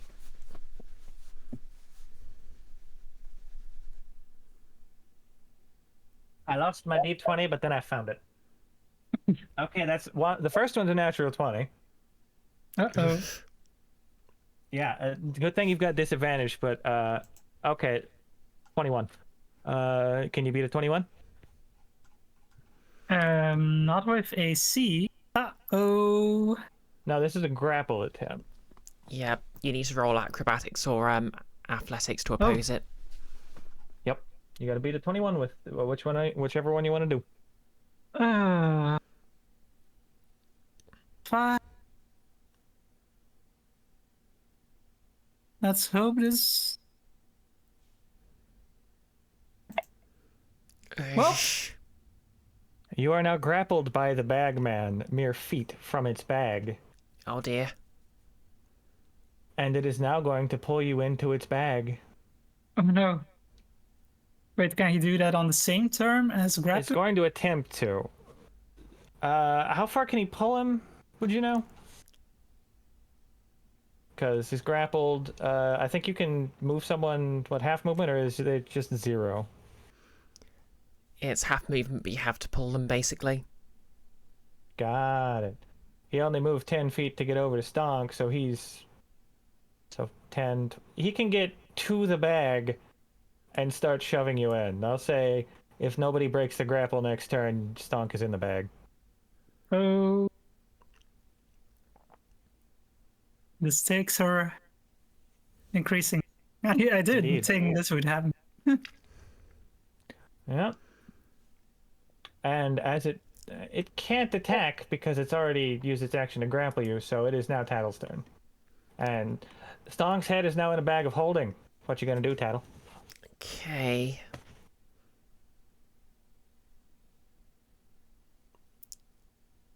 Tassel is going to... Do I have a clean shot tip, or is if I was going to throw a magic stone at it, would that be a clean shot, or would it be going through Now, Stonk? I would say it has cover because of Stonk, but if it was still big, you would have had a clean shot. Okay, that's fair enough. Because right now it's like about the size of Sully, so it's a bit difficult. And bugbears are tall, aren't they?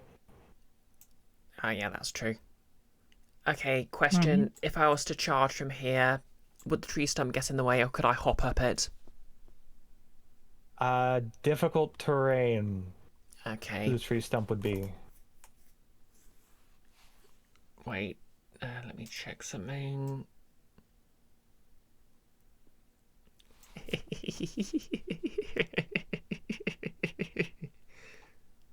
Okay. Oh boy, what's that laugh? So, this might be a stretch, but could I use Control Flame to use this campfire here to light this tree stump on fire? I'm gonna say yes. Then I shall do exactly that. Okay. It is now on fire, and I'm going to roll a dex save on the bagman to see if they catch fire. This thing can only roll natural 1s or 20s. I swear to God. Natural 1, it's on fire. Your head is on fire. I need a You must bigger have one dice of those tray. explosive heads. I read an article all about them.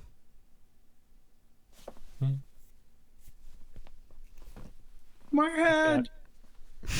Okay, I'm gonna say the bagman's gonna take 1d4 fire damage at the start of its turn. Okay. Or, you know what, right now would be, since it's on fire. Okay. This would be enough. Let me get that. Let's roll that d4 where everyone can see it. Right. Ba-ba-da-da-da. Wow. Damn. That was a 4. And with that fire, the bagman dies. It is dead. Its grip is released from Stonk as its attempt to escape with its prize has been thwarted. As it burns in agony, it releases this despondent wail that just shakes all of you. It doesn't do anything. It's just really spooky. And the music stops. Yep. Tassel just strolls up to it with her arms folded and says, Guess you're feeling a bit stumped there. Oh, And You waves have to all the beaten crowd. the bagman. And give me a performance check. Let's see what the crowd does. Okay, hang on, let me just double check. You can have advantage because you killed it with fire. Heck yeah. Performance, that's a +2.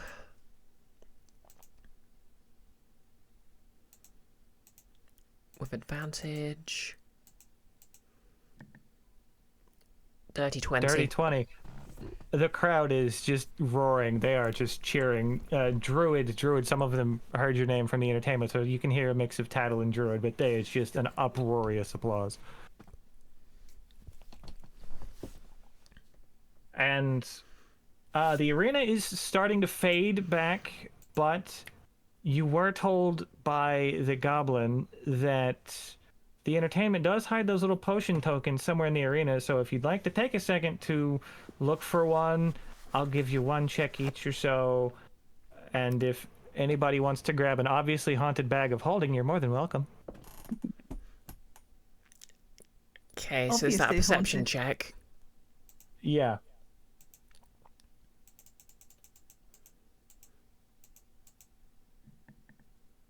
Natural 20 for a Alright. 27. All right. It was going to be high, but never mind. All right. So, Tattle, as the arena is fading back, as the camp is fading back to the arena of the circus tent, you notice. Mind if I move your token? Nope, go ahead. Yeah. A glint in this tent. It's a pearlish shine, very similar to the token that Sully held up earlier. Would you like to reach into the fire as the arena is fading and grab the coin? Yep. There you go. You have 1 potion token. Ooh. And the arena's fading. Anybody want the bag of holding? Sure, why not? Oh, that's me not going to too. come back to. That's not going to come back to bite anyone. Enjoy your bag. Sounds a bit too traumatized at the moment. Yeah, I would be too. You almost got sent off to who knows where. So you have your bag of holding. The world is fading out again, and your vision blacks out, and you all reappear in the arena, in front of the entertainment, as I slowly re-enable your vision.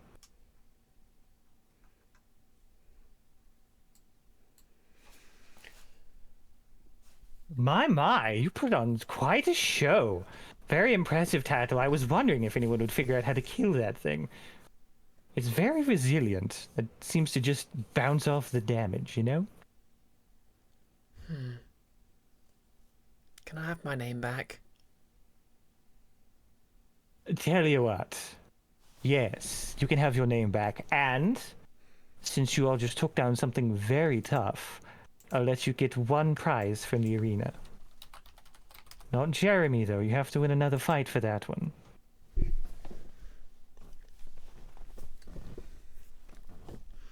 That was quite a What are we going to have to do? What was that?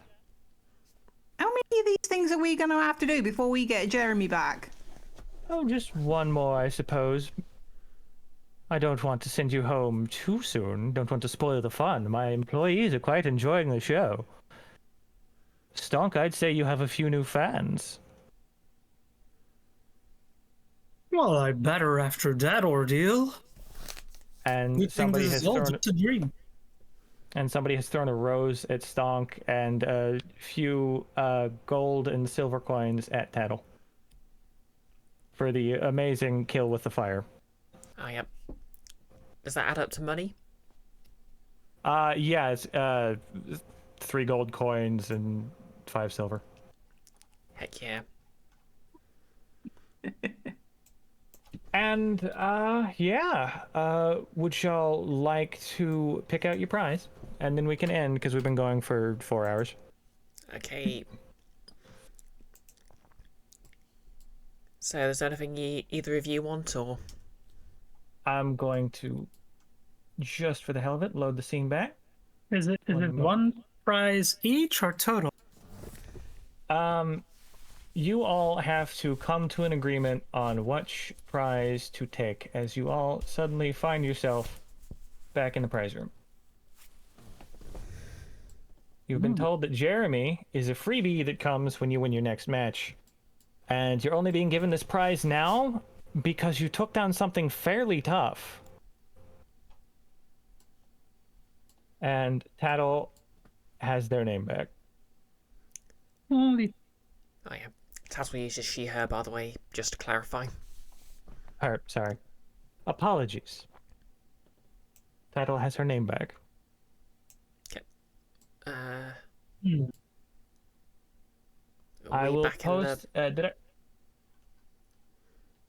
Sorry. Okay, that's weird. The scene didn't change on Okay. stream. Oh. Would you mind refreshing? Yeah, hang on. I'm seeing the.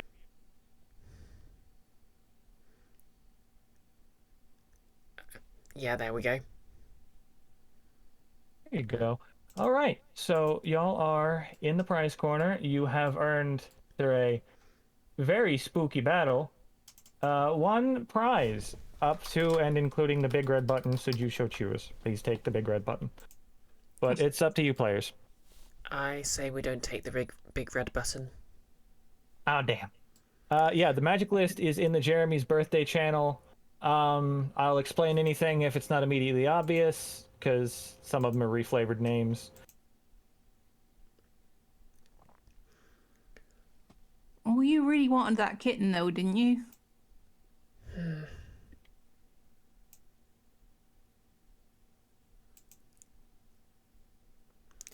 Tassel's going to look at the displacer beast kitten and say, "So, do you want to come with us?" And the kitten will respond in common for all of you to hear. Oh, yes, please. Well, how can I say no to that? And the kitten hops onto Tattle's shoulder. Uh-huh. What a cute little guy.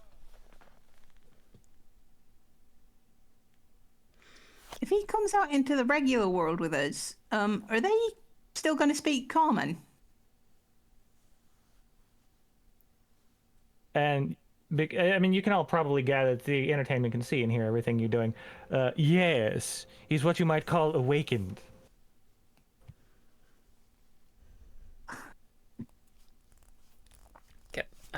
Do I get a stat block for the kitten, or? Yes, it is actually a. I mean, you can just look it up on 5e Tools, Displacer Beast Kitten, with the addition that it speaks common. Well, it speaks. The way I wrote it, whatever language its owner knows, and since y'all have agreed to give the Displacer Kitten to Tattle, it knows whatever languages you do. Okay, so does that also mean it knows Druidic? Yes.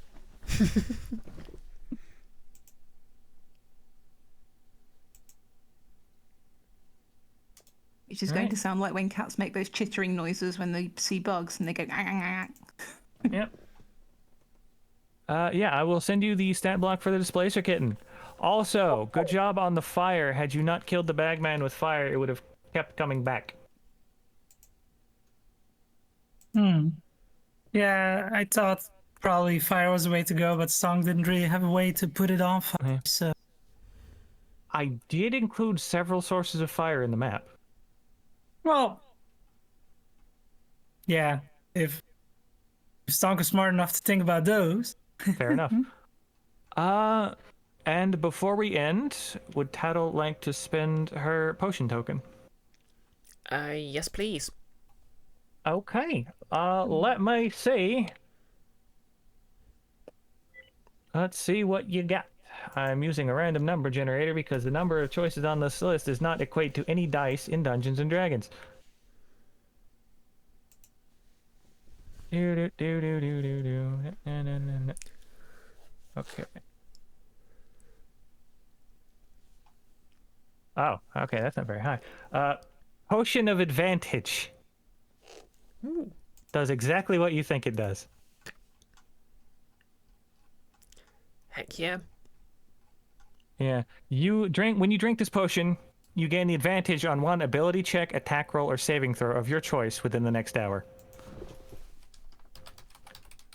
It takes the form of a sparkling golden mist that moves and pours like water. Fancy. Yes. All right. And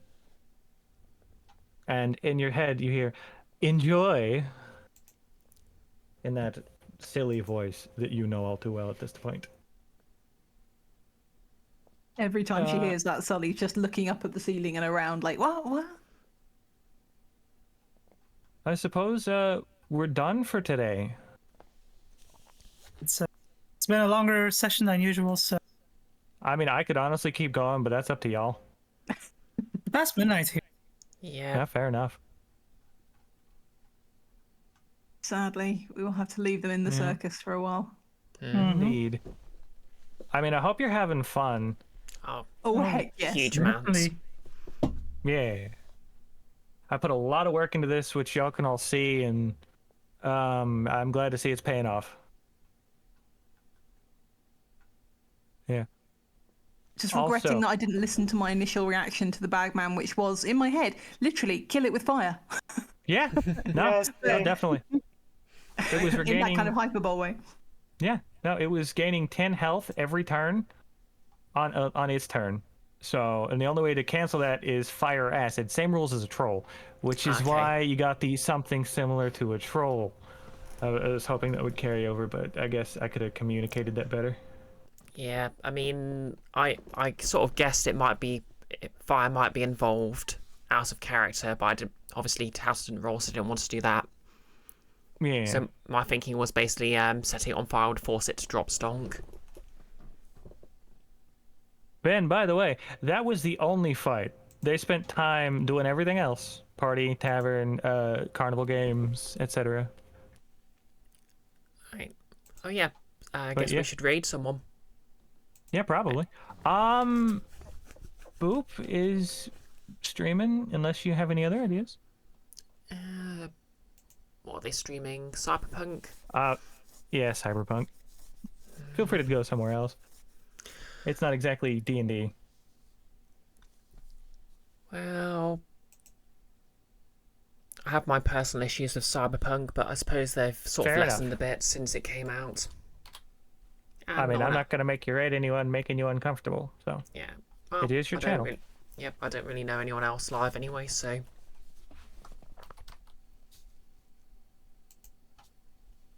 Got it.